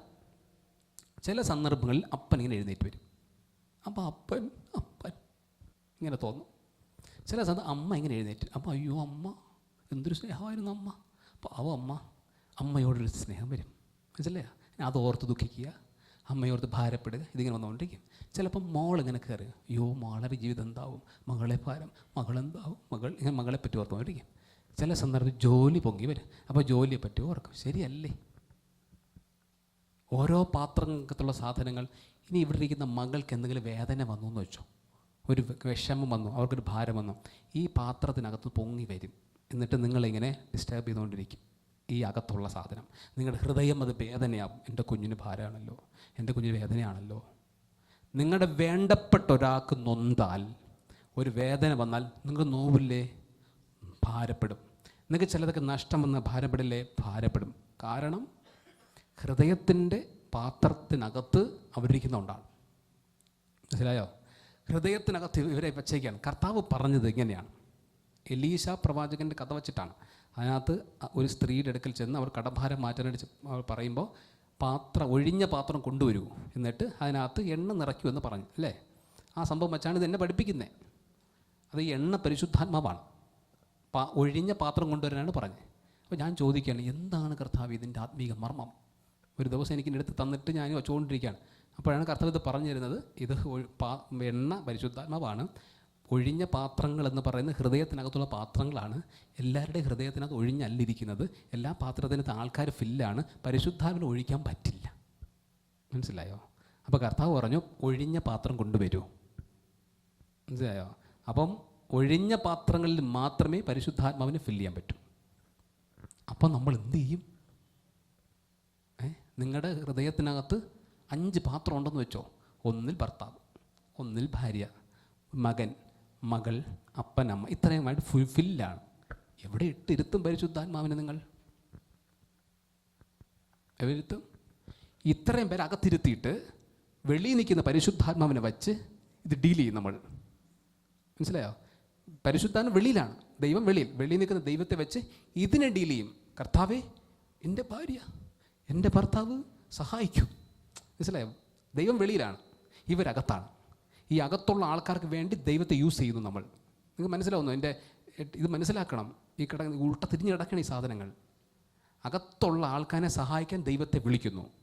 ദൈവം അകത്തല്ല, വെളിയിലാണ്. നമുക്ക് തോന്നും നമ്മൾ ദൈവത്തെ സ്നേഹിക്കുന്നുവെന്ന്. സ്നേഹിക്കുന്ന അകത്തിരിക്കുന്ന ആൾക്കാരെയാണ്. അപ്പോൾ കർത്താവ് പറയും, ഞാൻ അകത്തോട്ടൊന്ന് വരട്ടെ, ഇവിടെ സ്ഥലം വേണ്ടേ കയറാൻ? എല്ലാത്തിലും ആൾക്കാരാണ്, ഫുള്ളാണ്. അപ്പോൾ കർത്താവ് പറഞ്ഞു, നീ അപ്പനെ അങ്ങ് നിഷേധിക്കും. അയ്യോ, ആ പാത്രം ഒഴിച്ചു കൊടുത്താലേ കയറ്റാൻ പറ്റൂ. അപ്പനെ നിഷേധിക്കും. അപ്പോൾ നോവും. അതെങ്ങനെ അപ്പനെന്ന്? അതുകൊണ്ടാണ് കർത്താവ് പകച്ച് വിടും. പുറത്താക്ക്, തള്ളി പുറത്താക്ക്. ആ പാത്രം ഒഴിപ്പിച്ചതാ. അങ്ങനെ നിഷേധിക്കണം. അപ്പോൾ നമുക്ക് പറ്റുമോ? പറ്റില്ല. പക്ഷെ നമുക്ക് ദൈവത്തെ വലിയ സ്നേഹമല്ലേ? ദൈവത്തിന് നമ്മളോട് വലിയ സ്നേഹമാണ്. അപ്പോൾ ദൈവം എന്ത് ചെയ്യും? നല്ല സ്നേഹമുള്ളവരുടെ അടുത്ത് ദൈവം എന്ത് ചെയ്തറിയാമോ? അകത്ത് ഇടിച്ച് കയറും. എങ്ങനെ ഇടിച്ച് കയറും? ഈ അപ്പനെ നിങ്ങളങ്ങ് വെറുപ്പിക്കും. മനസ്സിലായോ? നിങ്ങളെ സ്നേഹിച്ച അപ്പൻ നിങ്ങളെ തന്നെ ചീത്ത വിളിക്കും, നിങ്ങൾക്കെതിരാവും, നിങ്ങളെ നിഷേധിക്കും. നിങ്ങൾ അങ്ങോട്ടൊന്നും ചെയ്യില്ല, അത് കർത്താവിന് നന്നായിട്ടറിയാം. നിങ്ങൾ നല്ലവരായതുകൊണ്ട് നിങ്ങളൊന്നും പറയത്തില്ല. ഇയാളെ വെച്ച് നിങ്ങളടിക്കും. അപ്പം ഞാൻ എന്തിന് ഇയാളെ സ്നേഹിച്ചത്? ഇത്ര ദുഷ്ടനായൊരു മനുഷ്യൻ, ഇത്രയും നാൾ ഇങ്ങനെയാണല്ലോ ഞാൻ സ്നേഹിച്ചത്. ഇത്രയും ക്രൂവലായൊരു മനുഷ്യനെ ഞാൻ സ്നേഹിച്ചല്ലോ, കൊണ്ട് നടന്നല്ലോ. അങ്ങനെ നിങ്ങളുടെ ഉള്ളിൽ നിന്ന് ഈ പാത്രത്തിൽ ഇയാൾ ഇറങ്ങിച്ചാടും. കർത്താവേ, നീയേ ഉള്ളൂ അല്ലേ? ഈ ലോകത്തൊരപ്പനുണ്ടായിരുന്നു, ഞാൻ വിശ്വസിച്ച് അയാൾ ഇത്ര മോശമാണ്, ഇപ്പോഴാണ് മനസ്സിലായത്. നീയേ ഉള്ളപ്പ. ആ പാത്രത്തിൽ കർത്താവ് വരും. ഒരെണ്ണം പൊക്കി, ഒരു പാത്രമായി. കുറേ കൂടി സ്നേഹമാണ് ദൈവത്തിന് നമ്മളുടെ അടുത്ത്. കർത്താവ് അടുത്ത പാത്രത്തിൽ തൊടും. മനസ്സിലായോ? നിങ്ങളുടെ ഭർത്താവ് ഇവിടെ ഭർത്താവിനെ ദൈവത്തെ പോലെ കണ്ട് ആരാധിച്ച് ഭയങ്കര സ്നേഹം, നല്ല ഭക്ഷണമൊക്കെ ഉണ്ടാക്കി കൊടുത്ത് സ്നേഹത്തോടെ കൊണ്ട് നടക്കണം. അപ്പോഴാണ് ഇയാളുടെ സ്വഭാവം തിരിഞ്ഞ്, ഇയാളുടെ രീതികൾ മാറാൻ തുടങ്ങി, ദേഷ്യം വരാൻ തുടങ്ങി, എതിർക്കാൻ തുടങ്ങി, ഭക്ഷണത്തേക്ക് മോശം പറയാൻ തുടങ്ങി, നിങ്ങളെ നോക്കി പുച്ഛിക്കാൻ തുടങ്ങി, പരിഹസിക്കാൻ തുടങ്ങി, കളിയാക്കാൻ തുടങ്ങി, വലിയ പ്രാർത്ഥനക്കാരി എന്ന് പറയാൻ തുടങ്ങി, പ്രാർത്ഥനയ്ക്കെതിരെ നിൽക്കാൻ തുടങ്ങി. ആകപ്പാടെ വേദനയായി. അപ്പോഴും നമ്മൾ പറയും, ഇയാളെയാണല്ലോ ഇത്രയും സ്നേഹിച്ചത്, ഇയാളെയാണല്ലോ ഞാൻ കൊണ്ടുനടന്നത്, ഇത്രയും ദുഷ്ടനാണ് ഈ മനുഷ്യൻ. കർത്താവ്, നീ എന്തിന് ഇങ്ങനെ ഒരുത്തന്നെ എനിക്ക് തന്നു? അങ്ങനെ ആവും. മനസ്സിലായോ? അവസാനം നമ്മൾ പറയും, ഒരു ഗുണമില്ല, ഒരാശ്വാസമില്ല. അപ്പോൾ നീയേ ഉള്ളൂ. ഭർത്താവ് ഉണ്ടെന്ന് ഞാൻ വിചാരിച്ചു, ഒരു ഗുണമില്ല, ഒരു പ്രയോജനമില്ല, ഒരാശ്വാസവുമില്ല. നീ മതി കർത്താവേ, ഇയാൾ അവിടെ ഇരിക്കട്ടെ. മനസ്സിലായോ? അത് എടുത്ത് കളയാൻ പറ്റുമോ? അവിടെ ഇരിക്കട്ടെ, അവിടെ ഇരിക്കട്ടെ. ഭക്ഷണമൊക്കെ ഉണ്ടാക്കി കൊടുക്കാം, കുഴപ്പമില്ല. പക്ഷേ എങ്ങനെ ഞാൻ അകത്ത് കയറ്റൂല. അത്രമാത്രം ഞാൻ സ്നേഹിച്ചു. എന്നിട്ടും ഇയാണ് സ്വഭാവം. പോയോ? രണ്ടാമത്തെ പാത്രം പോയി. കർത്താവ് അടുത്തെടുത്തോടും. സ്നേഹം കൂടുമോ? നിങ്ങൾ ദൈവത്തിന് നിങ്ങൾ സ്നേഹം കൂടുതലാണെങ്കിൽ എല്ലാ പാത്രവും തൊടും. മനസ്സിലായോ? അപ്പോൾ നമുക്ക് തോന്നും കുറച്ച് സ്നേഹിച്ചാൽ മതി, അതാണ് നല്ലതെന്ന് നമുക്ക് തോന്നും. മനസ്സിലായോ? ഇഷ്ടപ്പെടില്ല. നമുക്കെല്ലാവരും വേണ്ടേ സ്നേഹമുള്ളൊരു ഭർത്താവ്, കൊണ്ട് നടക്കുന്ന ഒരു ഭർത്താവ് വേണ്ടേ? സ്നേഹമുള്ളൊരു ഭാര്യ, എപ്പോഴും എടുത്തുകൊണ്ട് നടക്കുന്നൊരു ഭാര്യ വേണ്ടേ നിങ്ങൾക്ക്? സ്നേഹമുള്ള മക്കൾ വേണ്ടേ? എപ്പോഴും ചേർത്ത് പിടിച്ച ചിരിച്ച് കളിച്ച് സന്തോഷം നടക്കണ്ടേ? നിങ്ങൾ ആരെ വേണം? നിങ്ങൾ ഡിസൈഡ് ചെയ്യൂ. ആരെ വേണം? കർത്താവിനെ വേണോ? എപ്പോഴും ചേർത്ത് സന്തോഷിച്ച് നടക്കുന്ന ഭാര്യയും ഭർത്താവിനെയും മക്കളെയൊക്കെ വേണം? പകയ്ക്കുക. നമ്മൾ പകയ്ക്കില്ല ആരെയും. ദൈവമായിട്ട് പകപ്പിച്ചാലേ പറ്റൂ. ഇതാണ് നമ്മൾ അനുഭവിച്ചു കൊണ്ടിരിക്കുന്ന പെയിൻ. ചിലർക്ക് പണത്തോടാണ് ഇഷ്ടം. പണം പൊക്കിയും കളയും, കടഭാരത്താൽ നിറയും. ഞാൻ അനുഭവിച്ച സാധനമാണ്. അതുണ്ടെങ്കിലെല്ലാമായി എന്ന് വിചാരിക്കും, എടുത്തു മാറ്റും. കടന്ന് ഇങ്ങനെ നെട്ടോട്ടോടാണ്. ഇവിടെ ഭാരം, ഇവിടെ ഭാരം, ഇവിടെ കടം, ഇവിടെ കടം. കർത്താവേ സഹായിക്കണേ. ഒടുവിൽ നമ്മളൊരു കാര്യം മനസ്സിലാക്കും, പണത്തിലല്ല കാര്യം, ദൈവത്തിലാണ്. പണം വന്നാലും ആ പോയിന്റിൽ ചെന്നെത്തും നിങ്ങൾ. ദൈവസ്നേഹമുള്ള ഒരാൾ, പണം വന്നാലും വന്നില്ലേലും നീ മാത്രമേ ഉള്ളൂ കർത്താവേ എന്ന് നമ്മൾ പറയും. ചില പണം കയറുന്ന സമയത്ത് നമ്മൾ ഈ പൈസയിൽ തന്നെ വീണ്ടും വീണ്ടും പോകും. കുറച്ച് കർത്താവ് വീണ്ടും എടുത്തൊക്കെ മാറ്റും. അപ്പോൾ മനസ്സിലാവും, വന്നാലും പോവാം, ഒരു നിമിഷം മതി കർത്താവേ, ഞാൻ നിൻ്റെ അടുത്ത് തന്നെ നിന്നോളാമേ. മനസ്സിലായി? നമ്മൾ ആ പോയിന്റിലേക്ക് ചെന്നെത്തും. കാരണം അനുസരണം വീണ്ടും അതിലേക്ക് പോകണമെങ്കിൽ കർത്താവ് തട്ടും. ഇതാണ് ദൈവം മക്കളുള്ള സ്നേഹം. നിങ്ങൾ മനസ്സിലാക്കണം. എവിടെയെല്ലാം നിങ്ങൾ ഇതേപോലെ തൊട്ടിട്ടുണ്ടോ, ഇതെല്ലാം നിങ്ങളെടുത്ത് ദൈവം പറയുന്നു നിഷേധിക്കൂ എന്നാണ് പറയണത്. മക്കളെക്കുറിച്ച് എന്നും ഭാരം. കർത്താവ് ഒറ്റ കാര്യമേ പറഞ്ഞു, നിൻ്റെ ഉള്ളിൽ നിന്നെടുത്ത് കള. മനസ്സിലായോ? അകത്ത് നിന്നെടുത്ത് കള. ആ പാത്രം ഒഴിച്ചിട്, അവിടെ ഞാൻ കയറി ഇരുന്നോളാം. നീ ആ മോനെ എടുത്ത് കള, മോളെ എടുത്ത് കളഞ്ഞോ. നിഷേധിക്കൂ അവരെ, എന്നിട്ട് എന്നെ അനുഗമിക്കൂ. അപ്പോൾ ഇവരെയൊക്കെ ആരും നോക്കും? ഇവരെയൊക്കെ ആരും നോക്കും? നമ്മൾ നോക്കിയില്ലെങ്കിൽ, നമ്മൾ സംരക്ഷിച്ചില്ലെങ്കിൽ ആര് സംരക്ഷിക്കും? നിങ്ങൾ അകത്തേക്ക്, ഈ പാത്രത്തിനകത്തേക്ക് കർത്താവിനെടുത്ത് വയ്ക്കണം. ഓക്കെ? കർത്താവിനെടുത്ത് വെച്ച് കഴിഞ്ഞാൽ ഗുണമെന്നറിയാമോ? പൂർണ്ണ ഹൃദയമാണ് കർത്താവ് ചോദിക്കുന്നത്. അപ്പോൾ ഇവിടെ ആരും പാടില്ല. ഫുൾ കർത്താവിന് കൊടുക്കണം. പൂർണ്ണ കർത്താവിന് കൊടുത്ത് കഴിയുമ്പോൾ ഇവരെല്ലാം വെളിയിലാവും. അകത്ത് കർത്താവാവും, പരിശുദ്ധാത്മാവും, ദൈവസ്നേഹമാവും. ഈ ദൈവസ്നേഹത്തിൻ്റെ പ്രത്യേകതയാണ്. ദൈവസ്നേഹത്തിൻ്റെ പ്രത്യേകത എന്ന് വെച്ചാൽ അഗാപ്പയാണ്. മനുഷ്യൻ്റെ സ്നേഹം ഫിലോയും ഇറോസുമാണ്. ദൈവസ്നേഹം അഗാപ്പയാണ്. അപ്പോൾ അഗാപ്പ എന്ന് വെച്ചാൽ നിർവ്യാജ സ്നേഹം, ഒന്നും ആഗ്രഹിക്കാത്ത സ്നേഹം. ഇവിടെ അതുകൊണ്ട് നിറയ്ക്കും. പൂർണ്ണ ഹൃദയം വന്നാൽ അകം ദൈവസ്നേഹം കൊണ്ട് നിറയും. ദൈവമാണ് ഇവിടെ മുഴുവൻ. ഇവിടെ നിൽക്കുന്ന നിങ്ങളുടെ മകനെ ഈ ദൈവത്തിൽ നിങ്ങൾ സ്നേഹിക്കാൻ തുടങ്ങും. നിങ്ങളെടുത്ത് അകത്ത് വെച്ചിട്ട് നാളെ പുറത്തിട്ടിട്ട് അകത്ത് ദൈവം കയറി. ഇനി നിങ്ങളുടെ മകനെ സ്നേഹിക്കും. എങ്ങനെ സ്നേഹിക്കും? ഈ ദൈവത്തിൽ സ്നേഹിക്കും. ദൈവത്തിലൂടെ സ്നേഹിക്കുമ്പോൾ അഗാപ്പയാവും ഈ സ്നേഹം. അഗാപ്പ ആകുമ്പോൾ ഈ മകനിൽ നിന്ന് നിങ്ങളൊന്നും എക്സ്പെക്റ്റ് ചെയ്യില്ല, പ്രതീക്ഷിക്കില്ല. നിർവ്യാജ സ്നേഹമാവും. ഭർത്താവിനെ എടുത്ത് വെളിയിലിട്ടിട്ട് ദൈവത്തെ അകത്ത് കയറ്റി. അകത്ത് ദൈവത്തെ കയറ്റിയ സമയത്ത് ഭർത്താവ് നിങ്ങളുടെ അടുത്ത് സംസാരിച്ചില്ലേലും, ഒന്നും കൊണ്ട് തന്നില്ലേലും, മിണ്ടിയില്ലേലും നിങ്ങൾ സ്നേഹിക്കും. കാരണം ദൈവം. മനസ്സിലായോ? അയാൾ നിങ്ങളുടെ അടുത്ത് മിണ്ടണില്ല എങ്കിലും നിങ്ങൾ പറയും, കർത്താവ് നീ ഉണ്ടല്ലോ, പാവമല്ലേ. മനസ്സിലായോ? ഈ ആറ്റിറ്റ്യൂഡ് മാറും നമ്മുടെ. മറ്റത് എന്താ മിണ്ടാത്തെ? മനസ്സിലായോ? എന്തെങ്കിലും പറഞ്ഞ് ഉറന്ന് നിങ്ങൾക്ക് ദേഷ്യം വരും. കാരണം ഇവിടെ നോവും. ഇവിടെ ദൈവമായി കഴിഞ്ഞാൽ നിങ്ങൾ ഒറ്റയ്ക്കല്ല. ഒന്നാമത്തെ കാര്യം നിങ്ങൾ മനസ്സിലാക്കണം, നിങ്ങൾ ഒറ്റയ്ക്കല്ല. മറ്റത് നിങ്ങളുടെ കൂടെയുള്ള ആൾ മാറുമ്പോൾ നിങ്ങൾ ഒറ്റയ്ക്കാവും. അയ്യോ ഞാൻ ഒറ്റയ്ക്കായിപ്പോയി എന്ന്. മറ്റത് അകത്ത് ദൈവം ഫിക്സായി കഴിഞ്ഞാൽ അതാണ് എപ്പോഴും കർത്ത പൂർണ്ണ ഹൃദയത്തോടെ, പൂർണ്ണ ഹൃദയം കയറി കഴിയുമ്പോൾ നിങ്ങൾ ഒരിക്കലും ഒറ്റയ്ക്കല്ല. ദൈവം എൻ്റെ കൂടെ ഉണ്ട്. അപ്പോഴാണ് നിങ്ങളുടെ ഭർത്താവ് മാറി നിൽക്കുന്നത്, നിങ്ങളുടെ മകൻ മാറി നിൽക്കുന്നു, മകൾ പറയും അനുസരിക്കാതെ മാറി നിൽക്കുന്നു. ഇവിടം പറഞ്ഞു പോവില്ല, ഹൃദയം തകർന്നു പോവില്ല. കൂടെ ഒരു ദൈവമുണ്ട്. ആ ദൈവം നിങ്ങളോട് സംസാരിച്ചു കൊണ്ടേയിരിക്കും. ആ ദൈവം നിങ്ങളെ ധൈര്യപ്പെടുത്തിക്കൊണ്ടേയിരിക്കും. ഇവിടെ എന്ത് സംഭവിച്ചു, നീ എൻ്റെ കൂടെ നിൽക്ക്, ഞാൻ നിൻ്റെ ഉള്ളിലുണ്ട്, ഞാൻ നിൻ്റെ കൂടെയുണ്ട്. എന്ത് കർത്താവ് പറഞ്ഞറിയാമോ? നിങ്ങളിലുള്ളവൻ ലോകത്തുള്ളവനേക്കാൾ വലിയവൻ. അപ്പം നിങ്ങൾ ആ വലിയവനെ പിടിച്ച് അകത്ത് വെച്ചു. മനസ്സിലായോ? ആ വലിയവൻ അകത്ത് കയറി കഴിഞ്ഞാൽ കർത്താവ് പറഞ്ഞു നിങ്ങളിലുള്ള ലോകത്തുള്ളവനേക്കാൾ വലിയവൻ. അപ്പം നിങ്ങളുടെ മകൻ ലോകത്തിലാണ് നിൽക്കുന്നത്, ലോകത്തിൽ നിൽക്കുകയാണ്. അവർക്ക് വിശ്വാസവും പ്രാർത്ഥനയും ഒന്നുമില്ല, ദൈവഭക്തിയൊന്നുമില്ല, നമുക്ക് ആകപ്പാട് സങ്കടമാണ്, പഠിക്കുന്നൊന്നുമില്ല, അങ്ങനെ നിൽക്കുകയാണ്. നമുക്കാകപ്പാട് ഭാരമാണ്.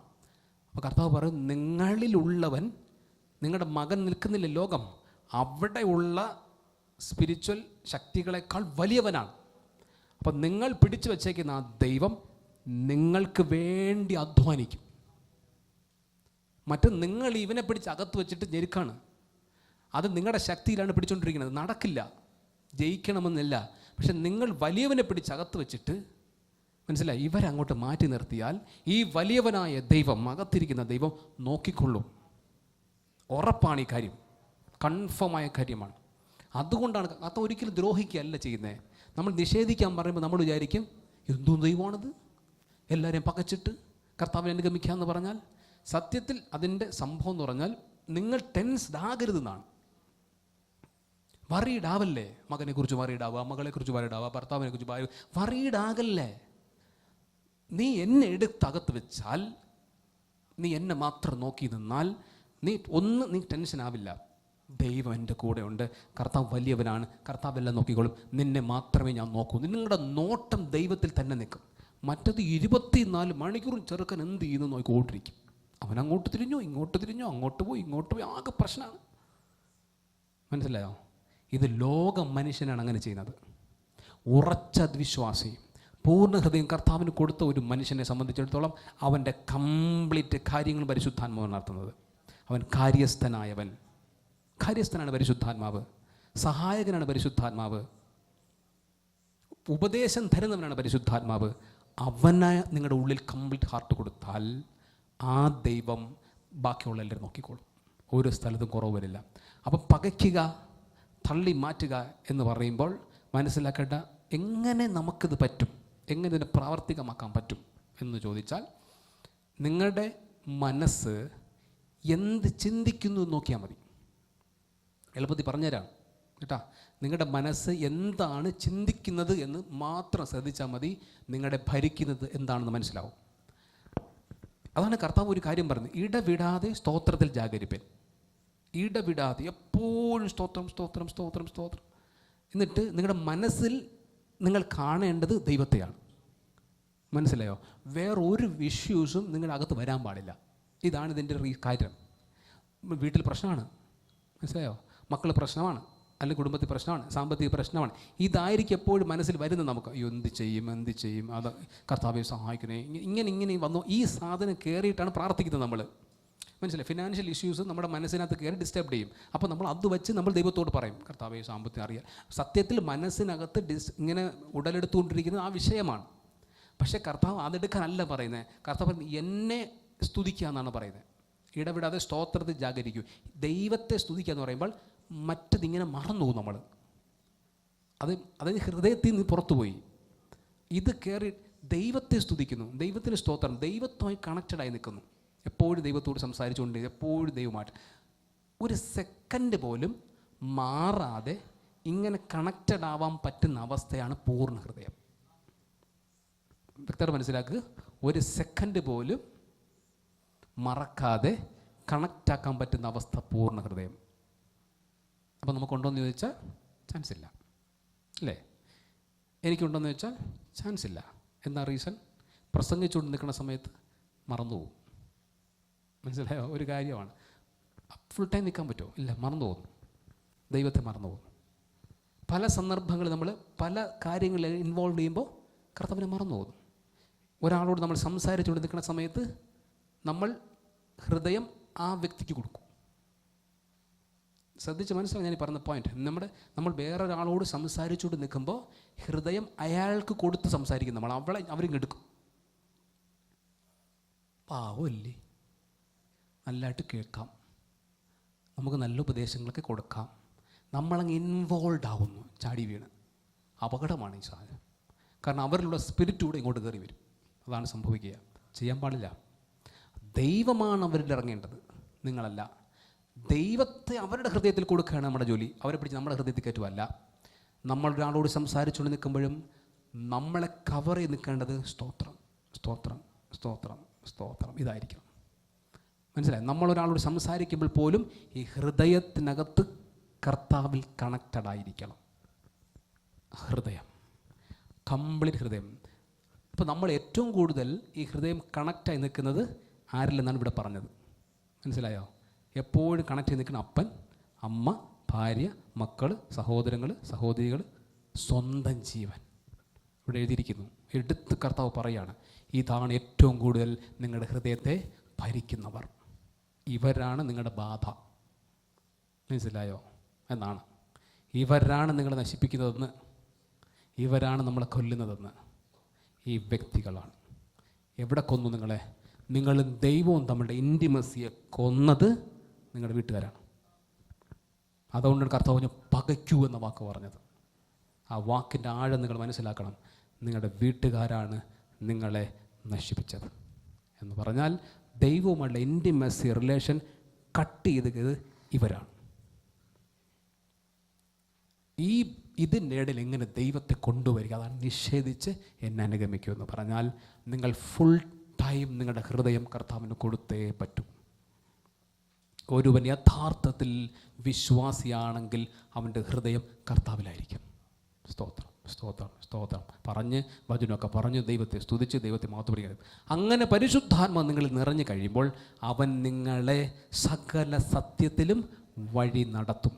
നിൻ്റെ ഭാര്യയ്ക്ക് വേണ്ടത്, ഭർത്താവിന് വേണ്ടത്, നീ ജോലിക്ക് ചെയ്യേണ്ടത്, അവിടെ പോകുമ്പോൾ ചെയ്യേണ്ടത്, ഇവിടെ വരുമ്പോൾ ചെയ്യേണ്ടത്, വീട്ടിലെ കാര്യം സകലതും ഈ അകത്തിരിക്കുന്നവൻ നിങ്ങളെ വഴി നടത്തിക്കൊണ്ടേയിരിക്കും, സംസാരിച്ചുകൊണ്ടേയിരിക്കും. ദൈവ ശബ്ദം വ്യക്തമായി നിങ്ങൾ കേൾക്കും. കാരണം നിങ്ങളുടെ ഹാർട്ട് കംപ്ലീറ്റ് ദൈവം നിറഞ്ഞു നിൽക്കുമ്പോൾ ദൈവം സംസാരിക്കും. മനസ്സിലായോ? വേറൊരു സാധനം ഇന്നത്തില്ല. ദൈവമല്ലേ.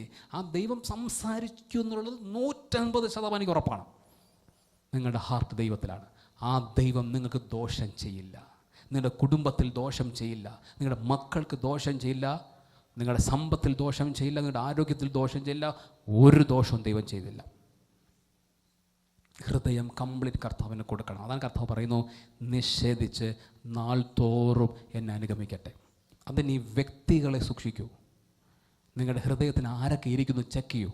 പലപ്പോഴും പല വ്യക്തികളും വന്ന് പ്രാർത്ഥിക്കാൻ വിഷയങ്ങൾ പറയുമ്പോൾ മക്കളെ പറ്റി പ്രാർത്ഥിക്കണം വെച്ചാൽ, ഭാര്യയെ പറ്റി ഇപ്പോൾ വേണ്ടി പ്രാർത്ഥിക്കാൻ, ഭർത്താവിന് വേണ്ടി പ്രാർത്ഥിക്കാം, അവർ ശരിയല്ല, ഇവർ ശരിയല്ല, അവരുടെ രീതികളും ശരിയാവുന്നില്ല എന്നൊക്കെ പറയുമ്പോൾ എല്ലാവർക്കും കർത്താവ് കൊടുക്കുന്നൊരു ഉപദേശം ഇത്രേ ഉള്ളൂ: നിങ്ങൾ ആദ്യം വാടച്ച് മര്യാദയ്ക്ക് പോയത് പ്രാർത്ഥിക്കൂ. ഇന്ന് പലരോടും ഞാൻ പറഞ്ഞിട്ടുണ്ട് ഇല്ലേ, ഭർത്താവിന് വേണ്ടി പ്രാർത്ഥിക്കണം, അദ്ദേഹം ശരിയല്ല, ഭാര്യയ്ക്ക് വേണ്ടി പ്രാർത്ഥിക്കണം, അവൾ ശരിയല്ല, മക്കളൊന്നും അനുസരിക്കുന്നില്ല, പഠിക്കുന്നില്ല. അപ്പോൾ ഞാൻ എപ്പോഴും പറയും, നിങ്ങളാദ്യം വായടച്ച് പോയിരുന്ന് പ്രാർത്ഥിക്കൂ, അവരെ വെറുതെ വിടൂ. പലരോടും പറഞ്ഞു, എന്താ കാര്യം? നിങ്ങളാദ്യം അവരെ ഉള്ളിൽ നിന്ന് മാറ്റൂ. നിങ്ങൾ ദൈവത്തെ എടുത്ത് പിടിക്കൂ അകത്തോട്ട്. അവരെക്കുറിച്ചുള്ള വ്യാകുലതകൾ മതിയാക്കൂ. അത് മാറ്റെടുത്ത് പറിച്ച് കളഞ്ഞിട്ട് കർത്താവിനകത്തോട്ട് വലിച്ചു പിടിക്കും. കർത്താവിൻ്റെ സ്ഥലം കൂടുതൽ ഇവരെ പഠിപ്പിച്ചുകൊണ്ടിരുന്ന സമയം അല്ലെങ്കിൽ അവരെ ഉപദേശിച്ചുകൊണ്ടിരുന്ന സമയം പ്രാർത്ഥിക്കാൻ ഉപയോഗിക്കൂ. നിങ്ങൾ ദൈവത്തിന് കൊടുക്കൂ. അവരുടെ അടുത്ത് വഴക്കുണ്ടാക്കിക്കൊണ്ടിരുന്ന സമയം ഇവിടെ ഒന്നിരിക്കൂ, ദൈവത്തിൻ്റെ സന്നിധിയിലിരിക്കൂ. ആ ടൈം ഇവിടെ കൊടുക്കൂ. മനസ്സിലായോ? നിങ്ങൾ എത്ര സമയം ലോകത്തിൻ്റെ കാര്യങ്ങൾ കൊടുത്തു അത് വിട്ടിട്ട് കർത്താവിൻ്റെ സന്നിധിയിൽ വന്നിരിക്കൂ. ടി വി, സിനിമ കൊടുത്തുകൊണ്ടിരുന്ന സാധനം അത് വർജിക്കൂ. എന്നിട്ട് കർത്താവിൻ്റെ സന്നിധിയിൽ വന്നിരിക്കൂ. നിങ്ങൾ എന്തിനൊക്കെ ആലോചിച്ചുകൊണ്ടിരുന്നു അത് രാത്രി കിടക്കുന്ന സമയത്ത് അതും ഇതിന് ആലോചിച്ചുകൊണ്ടാണ് കിടക്കുന്നത്. നാളെ എന്ത് ചെയ്യും, എന്താവും, അയ്യോ കഷ്ടമാണ്, പ്രയാസങ്ങളാണല്ലോ. അതെല്ലാം അവസാനിപ്പിക്കൂ. കിടക്കയിൽ ധ്യാനിച്ച് മൗനമായിരിക്കൂ. സ്വത്രം സ്വത്രം സ്വത്രം പ്രാർത്ഥിച്ചുകൊണ്ടുറങ്ങും. അത്രയും സമയം വേസ്റ്റാക്കല്ലേ. ഹൃദയം കർത്താവിന് കൊടുക്കും. അവിടെയും നിങ്ങൾ വാഹനത്തിൽ യാത്ര ചെയ്യുന്ന സമയത്ത് എന്തൊക്കെയാണ് ചിന്തിക്കുന്നത്? ചിന്തിച്ചു നോക്കൂ. ഇന്ന് മുതൽ നാളെ മുതൽ നിങ്ങൾ വാഹനത്തിൽ യാത്ര ചെയ്തുകൊണ്ടിരിക്കുന്ന സമയത്ത് എന്തൊക്കെയാണ് ആലോചിക്കുന്നത്? അപ്പോൾ നാളെ മുതൽ ഒരു കാരണവശാലും ഒന്നും ആലോചിക്കരുത്. കർത്താവിന് മാത്രം സ്തോത്രം കർത്താവേ, നന്ദി കർത്താവേ, സ്തോത്രം കർത്താവേ. എന്ത് ബുദ്ധിമുട്ട് പോലെ ചിരിക്കുന്നു, അതൊക്കെ എങ്ങനെ ശരിയാവും എന്നുള്ള രീതിയിൽ ചിരിക്കുന്നു പുച്ഛത്തോടെ. സത്യമാണ് ഞാൻ പറഞ്ഞ്. നിങ്ങൾ യാത്ര ചെയ്യുന്ന സമയത്ത് ദൈവത്തോട് സംസാരിച്ചുകൊണ്ട് യാത്ര ചെയ്യൂ. ആദ്യം പ്രയാസമായിട്ട് തോന്നും. പ്രയാസം കാരണം അറിയാമോ? നമുക്ക് കണക്ഷൻ കിട്ടില്ല. പ്രാർത്ഥിക്കുന്ന സമയം നമ്മളിരിക്കും, പക്ഷേ നമുക്ക് മറ്റത് കിട്ടില്ല. എന്തോ ചുമ്മാ പറയും പോലെ തോന്നും. നിങ്ങൾ ദാഹത്തോടെ അത് ചെയ്യുന്നുവെങ്കിൽ അകത്തേക്ക് ദൈവം വരാൻ തുടങ്ങും. പതുക്കെ പതുക്കെ പതുക്കെ ഈ പല ചിന്തിച്ചുകൊണ്ടിരുന്ന വിഷയങ്ങൾ മാറാൻ തുടങ്ങും. ആദ്യം ചിലപ്പോൾ നിങ്ങൾ 3 മിനിറ്റ് മാത്രം ഇങ്ങനെ സ്തോത്രം, പിന്നെ വേറെ ലോകത്തിലേക്ക് അങ്ങ് പോകും. പിന്നെ അത് 4 മിനിറ്റ് ആവും. പിന്നെ കുറച്ച് ദിവസം കഴിയുമ്പോൾ 5 മിനിറ്റ് ആവും. പിന്നെ കൺസിസ്റ്റൻ്റായിട്ട് ചെയ്യുന്നുവെങ്കിൽ പ്രാക്ടീസ്ഡ് ആവും. പതുക്കെ പതുക്കെ പതുക്കെ നിങ്ങൾ ഫുൾ ടൈം ദൈവത്തെ സ്തോത്രം ചെയ്യുന്ന ആളായിട്ട് മാറും. അപ്പോഴ് നിങ്ങൾക്ക് ദൈവശബ്ദം കിട്ടാൻ തുടങ്ങും, കണക്ഷൻസ് കിട്ടാൻ തുടങ്ങും, പ്രാക്ടീസ്ഡ് ആവും. ബുദ്ധിമുട്ട് വരില്ല. കണക്ഷൻ പെട്ടെന്ന് തൊട്ട് കർത്താവിനെ കാണാൻ പറ്റും. നിങ്ങൾക്ക് ആത്മക്കണ്ണിൽ ദൈവ സാന്നിധ്യം കാണാൻ പറ്റും. ഒരാളോട് സംസാരിക്കുന്നത് മനസ്സിലാവും, നിങ്ങൾക്ക് ആ എക്സ്പീരിയൻസ് കിട്ടും. ഓക്കെ, തുടക്കത്തിൽ കിട്ടില്ല, പക്ഷെ നിങ്ങൾ വിശ്വസിച്ച് എനിക്ക് വേണമെന്ന് ആഗ്രഹിച്ച് പറഞ്ഞുകൊണ്ടിരുന്നോളൂ. നിങ്ങളുടെ അകത്ത് ഇത് വേറൊരു കുഴപ്പമുണ്ട്. അതായത് നമ്മൾ സ്തോത്രം എന്ന് പറഞ്ഞ് ദൈവത്തോട് സംസാരിച്ചുകൊണ്ടിരിക്കുകയും ചെയ്യും, വേറെ ചിന്തിച്ചുകൊണ്ടിരിക്കുകയും ചെയ്യും. ഇങ്ങനെയും നടക്കും. സ്തോത്രം സ്തോത്രം സ്തോത്രം, വേറെ ചിന്തയായിരിക്കും. ഇങ്ങനെയും പറ്റും. ഇങ്ങനെ കുഴപ്പമുണ്ട്. അപ്പം നിങ്ങൾ ചിന്തിക്കേണ്ടത് നിങ്ങളുടെ നാക്കല്ല, ഹൃദയമാണ് സൂക്ഷിക്കേണ്ടത്. നിങ്ങളൊന്നും വാ കൊണ്ട് പറയണമെന്നില്ല. അകത്ത് നിങ്ങൾ ചിന്തിക്കുന്ന ദൈവത്തെക്കുറിച്ചായിരിക്കണം. ദൈവത്തോട് സംഭാഷിക്കുന്നത് വേണം ചിന്തിക്കാൻ എപ്പോഴും എപ്പോഴും എപ്പോഴും ഫുൾ ടൈം. അപ്പോൾ നിങ്ങളിത് മാറും, ഇങ്ങനെ ഡൈവേർട്ടാവും. വീട്ടിലെ കാര്യം, അടുക്കളയിൽ നാളെ എന്തായിരിക്കും വയ്ക്കേണ്ടത്, എന്തിനാ ചിന്തിച്ച് എൻ്റെ വല്ല കാര്യമുണ്ടോ?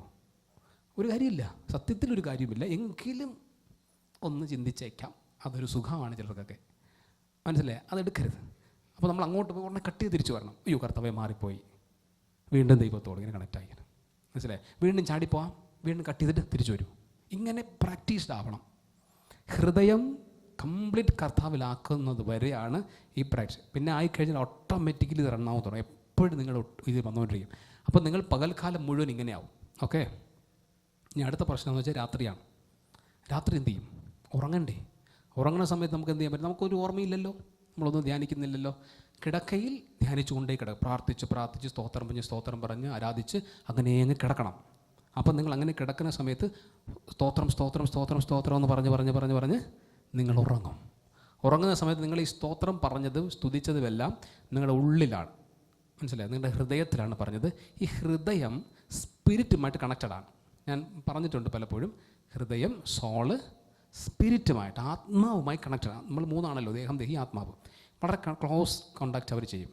അപ്പം നിങ്ങൾ മനസ്സുകൊണ്ട് ദൈവത്തെ സ്തുതിച്ചും സ്തോത്രം ചെയ്തും നിന്നയാൾ ഉറങ്ങിക്കഴിയുമ്പോൾ, അയാളുടെ കോൺഷ്യസ് ലെവൽ മയങ്ങിക്കഴിയും, ഉറങ്ങി, സ്പിരിറ്റ് ഉറങ്ങില്ല, ആത്മാവ് ഉറങ്ങില്ല. അപ്പം നിങ്ങൾ സ്തോത്രം പറഞ്ഞ് ദൈവത്തെ സ്തുതിച്ചുകൊണ്ടിരുന്നത് സ്പിരിറ്റ് ഏറ്റെടുക്കും. അത് ആത്മാവ് തന്നെ ഉച്ചരിച്ചു കൂടാത്ത ഞരക്കങ്ങളാൽ പക്ഷപാതം കഴിക്കുന്നു, മനസ്സിലായോ? നിങ്ങളൊന്നും ഉച്ചരിക്കുന്നില്ല, നിങ്ങൾ ഉറങ്ങി. നിങ്ങൾ മനസ്സുകൊണ്ട് ഡൗൺ ആകുമ്പോഴും സ്പിരിറ്റ് പ്രാർത്ഥിച്ചുകൊണ്ടേയിരിക്കും, ആത്മാവ് പ്രാർത്ഥിച്ചുകൊണ്ടിരിക്കും. കാരണം ഇത്രയും നേരം നിങ്ങൾ പ്രാർത്ഥിച്ചത് ഈ സ്പിരിറ്റ് അങ്ങ് ഏറ്റെടുക്കും. നിങ്ങളതിൽ ഫുൾ കണക്റ്റഡ് ആയതുകൊണ്ടാണ് സ്പിരിറ്റ് ലെവൽ അത് ഏറ്റെടുക്കുകയും നിങ്ങൾ ഉറങ്ങിക്കഴിഞ്ഞാലും ഈ പ്രാർത്ഥന തുടരുകയും ചെയ്യും. ഏതോ യാമത്തിൽ നിങ്ങൾ എഴുന്നേൽക്കുമ്പോൾ പെട്ടെന്ന് മനസ്സിലാവും, അത് പ്രാർത്ഥിക്കുന്നല്ലോ എന്ന് മനസ്സിലാവും. നിങ്ങൾക്ക് ആ രീതിയിൽ കണക്ഷൻ കിട്ടും. അങ്ങനെ ആയിക്കഴിഞ്ഞാൽ ആ ഉറക്കത്തിൽ പോലും നിങ്ങൾക്ക് ഇയാൾ ആക്റ്റീവാണ്, ജാഗ്രത, ഉണർന്നിരിപ്പിൻ എന്ന് കർത്താവ് പറയുന്നു. ഉണർന്നിരിപ്പിൻ, ഉറങ്ങാതെ ഉണർന്നിരിപ്പിൻ എന്ന് വെച്ചാൽ ഇവിടെ ഉണർന്നിരിക്കണം ആത്മാവ്. അപ്പോഴേ ഈ ആത്മാവിന് സ്വർഗീയ ദർശനങ്ങൾ, നല്ല സ്വപ്നങ്ങളെല്ലാം ദൈവവുമായിട്ട് കണക്ഷൻ ഉണ്ടായിക്കൊണ്ടേ. നോക്ക്, ഈ 24 hours കണക്റ്റഡ് അല്ലേ? മനസ്സിലാവുന്നോ? 24 hours നിങ്ങളുടെ ഹൃദയം ദൈവവുമായിട്ട് കണക്റ്റഡാണ്, ഉറക്കത്തിൽ പോലും. അതാണ് കർത്താവ് ഉദ്ദേശിക്കുന്നത്. ഒരു ക്രിസ്ത്യാനി കർത്താവിനെ അനുഗമിക്കുന്നുവെങ്കിൽ അവൻ ലോകത്തെ വർജിച്ച് കർത്താവിലേക്ക് കണക്ട് ചെയ്യണം. അപ്പോൾ കർത്താവ് ബാക്കിയുള്ള നോക്കിക്കോളും. ദൈവസേനയിൽ പൂർണ്ണമായി സമർപ്പിക്കാൻ കർത്താവ് ആവശ്യപ്പെടുന്നത് അതുകൊണ്ടാണ്. നിഷേധിക്കണം എന്ന് പറയുന്ന സമയത്ത് നമുക്കൊരു പെയിൻഫുൾ എക്സ്പീരിയൻസിലേക്ക് ഒരു ഘട്ടം കഴിയുമ്പോൾ നമ്മൾ ആൾക്കാർക്ക് വേണ്ടി പെയിൻ എടുക്കാൻ പാടില്ല എന്നാണ്, മനസ്സിലായോ? നമ്മുടെ വേണ്ടപ്പെട്ടവർക്ക് വേണ്ടിയിട്ട് നമ്മളിങ്ങനെ സങ്കടപ്പെട്ട് അങ്ങനെ ആകാൻ പാടില്ല. ആ രീതിയിൽ നമ്മൾ മാറും. അവരെക്കുറിച്ചുള്ള വ്യാകുലതകൾ എല്ലാം ദൈവത്തിലാവും. നമുക്ക് ഭയങ്കര വിശ്വാസം വരും, എന്നിട്ട് സന്തോഷം വരും. അതാണ് എപ്പോഴും സന്തോഷിപ്പിൻ. കർത്താവിനെ പല പ്രാവശ്യം എനിക്ക് തന്നിട്ടുള്ള ഒരു തെറ്റ് എന്ന് പറയുന്നത് ക്രിസ്തുവിൽ സന്തോഷിക്കുന്നില്ല എന്നുള്ള പോയിൻ്റാണ്. ഇന്നും ആ തെറ്റ് ആവർത്തിക്കുന്നു. എല്ലാ ദിവസവും ഞാൻ ചോദിക്കും എന്തൊക്കെ തെറ്റുകളാണ് ഞാൻ ചെയ്തത്. അപ്പോൾ കുറേ കാണിച്ചു തരും. അപ്പോൾ അതിൽ എല്ലാ ദിവസവും മുടങ്ങാതെ കാണുന്ന ഒന്നാണ് ക്രിസ്തുവിൽ സന്തോഷിക്കുന്നില്ല. എല്ലാ ദിവസവും ആ സാധനം കാണും. കാരണം ക്രിസ്തുവിൽ സന്തോഷിക്കണമെങ്കിൽ നമുക്ക് സന്തോഷം വേണ്ടേ, അല്ലേ? സന്തോഷം കിട്ടില്ല. ക്രിസ്തുവിൽ സന്തോഷിക്കുക എന്ന് പറഞ്ഞ് നമ്മൾ ഭൗതിക കാര്യങ്ങൾ നോക്കിയിട്ടല്ല. അതകത്ത് ഒരു മനുഷ്യന് കിട്ടുന്ന സന്തോഷം, അത് ഹൃദയം പൂർണ്ണമാകത്തുകൊണ്ടാണ് നമുക്ക് ആ ദുഃഖം കിടക്കുന്നത്. എപ്പോഴും സന്തോഷിപ്പിനെന്ന് കർത്താവ് പറയുന്നു. നമുക്ക് ഏതെങ്കിലുമൊക്കെ വിഷയങ്ങൾ ഇങ്ങനെ പെയിൻ എടുക്കണമെന്നുകൊണ്ടേയിരിക്കും. നമ്മളത് പറ്റത്തില്ല, നമ്മൾ വർജിച്ചിട്ടില്ല. ലോകത്തെ ഒന്നും നമ്മൾ ആ രീതി കർത്താവ് പറയുന്ന ലെവലിൽ മാറ്റി വച്ചിട്ടില്ല. അകം കർത്താവിന് കൊടുക്കാത്തത് കൊണ്ടാണ്. ഈ നോമ്പ് സീസൺ ആരംഭിച്ചപ്പോൾ കർത്താവ് എനിക്കൊരു ദൂത് വന്നു. കർത്താവ് എന്നോട് പറഞ്ഞ്, രണ്ടാമത്തെ ദിവസം കഴിയുമെന്ന് തോന്നുന്നു, ഈ നോമ്പ് സീസണിൽ ഞാൻ വെജിറ്റേറിയനാണ്, 10-12 വർഷമായിട്ട് വെജ് ഭക്ഷണമാണ്. അപ്പോൾ എന്നോട് കർത്താവ് പറയാണ്, ഈ നോമ്പിൽ ശുശ്രൂഷയ്ക്ക് എവിടെയെങ്കിലും പോയാൽ നോൺ വെജ് കഴിച്ചോളൂ, ഇഷ്ടമുള്ള കഴിച്ചോളൂ. നിങ്ങൾക്ക് വിശ്വസിക്കാൻ പറ്റില്ല ഞാൻ ഈ പറഞ്ഞത്, വിശ്വസിക്കുകയും വേണ്ട, പക്ഷേ എന്നോട് ദൈവം പറഞ്ഞതാണ്. ഓക്കെ, കർത്താവ് എന്നോട് പറയാണ്, നിങ്ങൾ എവിടെയെങ്കിലും, ഞാൻ എവിടെയെങ്കിലും ശുശ്രൂഷയ്ക്ക് പോയാൽ എനിക്ക് ഇഷ്ടമുള്ളത് കിട്ടുന്നത് കഴിച്ചോളൂ. ഇത് ഒരു പ്രാവശ്യം പറഞ്ഞു. എനിക്ക് സംശയം, അങ്ങനെ പറയുമോ? കർത്താവ് എനിക്ക് ഒരു കൺഫർമേഷൻ കൂടി തരണം. വചനം ചോദിച്ചു, കറക്റ്റ് ഞാൻ എന്താണോ ചോദിച്ച് ഇങ്ങനെ തരണമെന്ന് ഞാൻ പറഞ്ഞു. ഭക്ഷണം അത് എന്നെ തന്നു. അപ്പോൾ ഞാൻ കൺഫേം ചെയ്തു, കർത്താവ് ഉറപ്പാണ്. അങ്ങനെ ഞാനത് ഏറ്റെടുക്കുന്നു. ദൈവത്തിന് നന്ദി പറയുന്നു. എനിക്ക് അങ്ങനെ ഭക്ഷണത്തോട് കൊതിയൊന്നുമില്ല, പക്ഷേ എങ്കിലും ദൈവം ഒരു ദൂത് ഉടൻ എനിക്ക് കർത്താവ് കാണിച്ചു തരുന്നത് കുറേ മുട്ടകളാണ്. ഈ മുട്ട ആരും കൊണ്ടുവന്നേ? ഇവിടെ ഇരിക്കുന്നത് ചുറ്റൂടെ ഫാമിലി ഇല്ലേ ഇവിടെ? അതെ അതെ, നിങ്ങൾ കൊണ്ടുവന്നതാണ്. അപ്പോൾ അവർ എൻ്റെ വീട്ടിൽ പ്രാർത്ഥിക്കാൻ വന്നു. അപ്പോഴത്തേക്ക് കുറേ മുട്ട കൊണ്ടുവന്ന് എൻ്റെ കയ്യിൽ തന്നിട്ട് പോയി.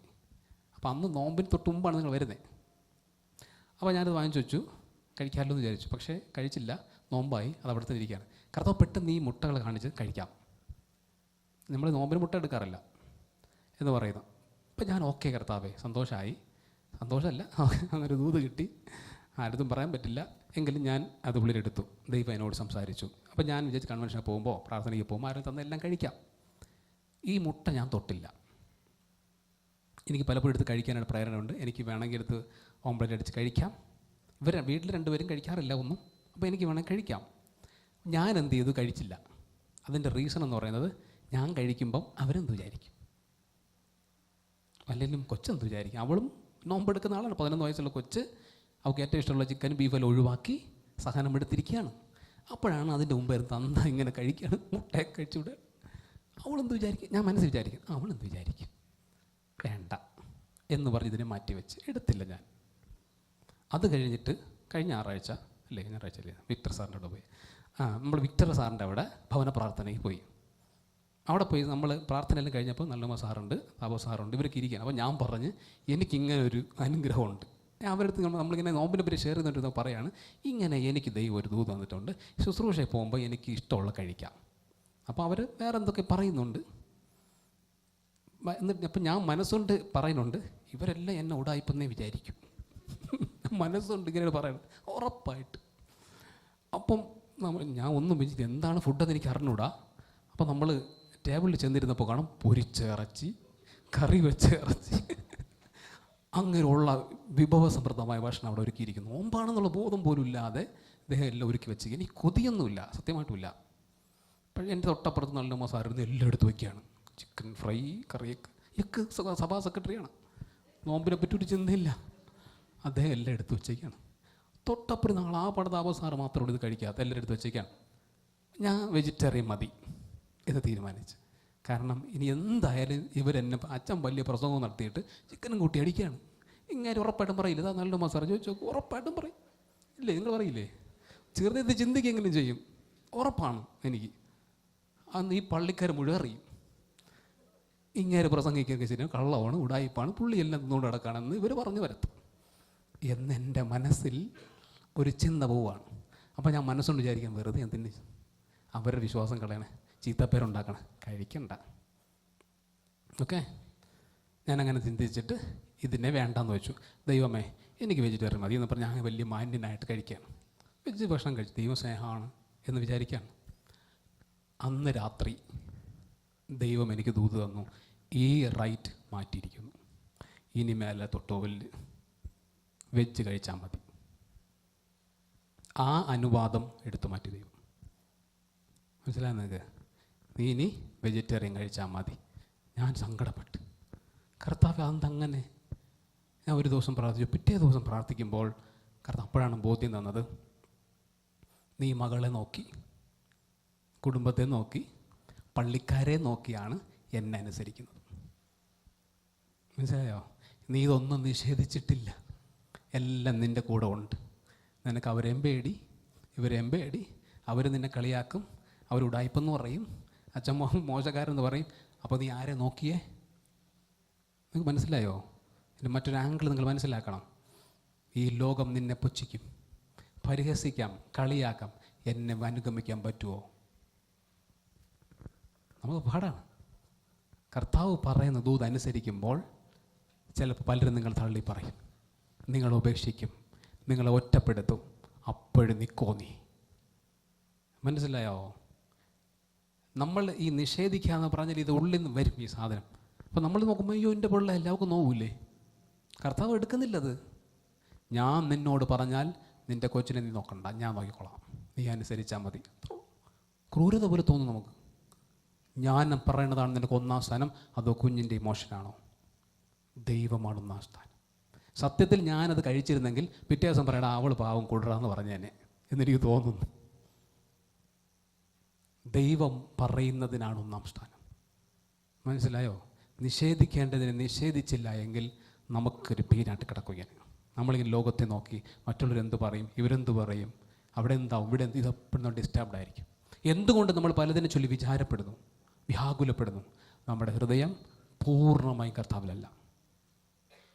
അതുകൊണ്ട് കർത്താവ് പറഞ്ഞു നിഷേധിച്ച് എന്നെ അനുഗമിക്കുമെന്ന് പറഞ്ഞു. ലോകമേതും യോഗ്യം മല്ലനിക്കതാൽ ശോകമില്ല ഭാഗ്യം ഉണ്ട് ക്രിസ്തുവിൽ. ലോകമേതും യോഗ്യം അല്ലനിക്കതാൽ ശോകമില്ല ഭാഗ്യം ഉണ്ട് ക്രിസ്തുവിൽ. നാഥനു മുൾമുടി നൽകിയ ലോകമേ നീ തരും പേരെനിക്കെന്തിനായി. നാഥനു മുൾമുടി നൽകിയ ലോകമേ നീ തരും പേരെനിക്കെന്തിനായി. സിയോൻ സഞ്ചാരി ഞാൻ, യേശുവിൽ ചാരി ഞാൻ പോകുന്നു കുരിശിൻ്റെ പാതയിൽ. ലോകമേതും യോഗ്യമല്ല. മനസ്സിലായോ? നാഥന് മുൾമുടി നൽകിയ ലോകമേ, നീ തരുന്ന പേര്, നീ തരുന്ന അംഗീകാരം, നീ തരുന്നതൊന്നും അല്ല എനിക്ക് ആവശ്യം. എനിക്ക് കർത്താവിനെ മതി. നിന്നെ കൊന്നാം സ്ഥാനം തരുന്നു എന്ന് പറയാനുള്ള ഉറപ്പ്. ദൈവം എന്ത് പറയുന്നോ അതാണ് എൻ്റെ പ്രമാണം. അവരെന്ത് പറയും, ഇവരെന്ത് പറയും, വീട്ടുകാരെന്ത് പറയും, നാട്ടുകാരെന്തെന്ന് പറയുന്നതല്ല. എൻ്റെ കർത്താവ് എന്നോട് പറഞ്ഞാൽ ആ കുരിശ് ഞാൻ എടുക്കും. അത് പെയിനായിരിക്കാം, തള്ളപ്പെടലായിരിക്കാം, പരിഹാസമായിരിക്കാം, നിന്ദയായിരിക്കാം, ഒറ്റപ്പെടലായിരിക്കാം, വേദനാജനകമായിരിക്കാം. ആ കുരിശെടുക്കാൻ പറ്റുമോ നിനക്ക്?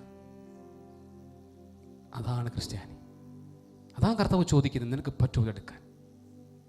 പ്രിയമുള്ളവരെ, യഥാർത്ഥ ക്രിസ്ത്യാനി യെസ്, നീ പറയുന്നിടത്ത് ഞാൻ നിൽക്കും, നീ പോകാൻ പറഞ്ഞത് പോവും, നിൻ്റെ പിന്നാലെ നടക്കും എന്ന് പറയുന്നതാണ് യഥാർത്ഥ ക്രിസ്ത്യാനി.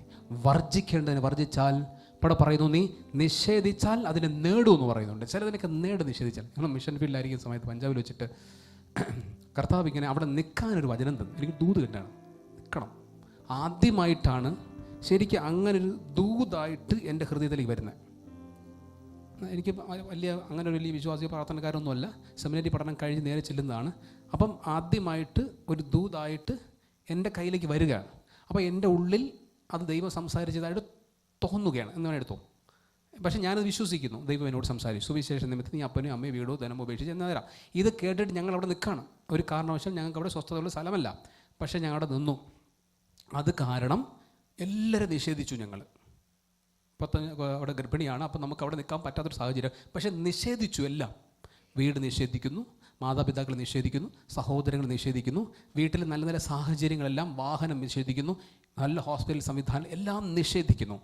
ഈ ദൂതിൻ്റെ അടിസ്ഥാനത്തിലാണ് കർത്താവ് പറഞ്ഞു നിൽക്കാൻ. അതുകൊണ്ട് എല്ലാം നിഷേധിക്കുന്നു. എല്ലാവരും വിളിക്കുന്നു, എല്ലാവരും പരിഹസിക്കുന്നു, എല്ലാവരും കളിയാക്കുന്നു, എല്ലാവരും തെറ്റാണെന്ന് പറഞ്ഞ് എല്ലാം പറഞ്ഞിട്ടും കേൾക്കാതെ നിഷേധിച്ച് നിൽക്കും. കർത്താവ് പറഞ്ഞു നിന്ന് പറഞ്ഞ് പിടിച്ചവിടെ നിൽക്കുകയാണ്. അതിൻ്റെ പേരിൽ ഒത്തിരി കളിയാക്കലും കേട്ടിട്ടുണ്ട്. അവിടെ തന്നെ നിന്നു. എന്ത് സംഭവിച്ചു എന്ന് ചോദിച്ചു കഴിഞ്ഞാൽ, പിന്നെ ആ സംഭവങ്ങളെല്ലാം ഞാൻ പറയുന്നത് അവിടെ നിൽക്കാൻ റീസൺ ആ ദൂതിനെ ഞാൻ അനുസരിച്ചതാണ്. ആ ഒരു വചനം എനിക്ക് ദൂതായിട്ട് കിട്ടുന്നത് ഞാൻ അനുസരിക്കുന്നതുകൊണ്ടാണ്. വർഷങ്ങൾ കടന്നു. പിന്നെ അത് കഴിഞ്ഞിങ്ങോട്ട് അന്ന് മുതലാണ് ശരിക്കും ദൈവത്തിൻ്റെ ശബ്ദം എനിക്ക് കിട്ടി തുടങ്ങിയത്. അത് വിശ്വസിച്ചിട്ടാണ്. പിന്നെ ആ വർഷത്തിൽ എനിക്ക് അധികം അങ്ങനൊരു ശബ്ദം ഇല്ല സത്യം പറഞ്ഞാൽ. പിന്നീട് ഇങ്ങോട്ട് വരുന്ന സമയം മുതൽ ഇതേ ദൈവ ശബ്ദം എനിക്ക് ആക്റ്റീവായി. മനസ്സിലായോ?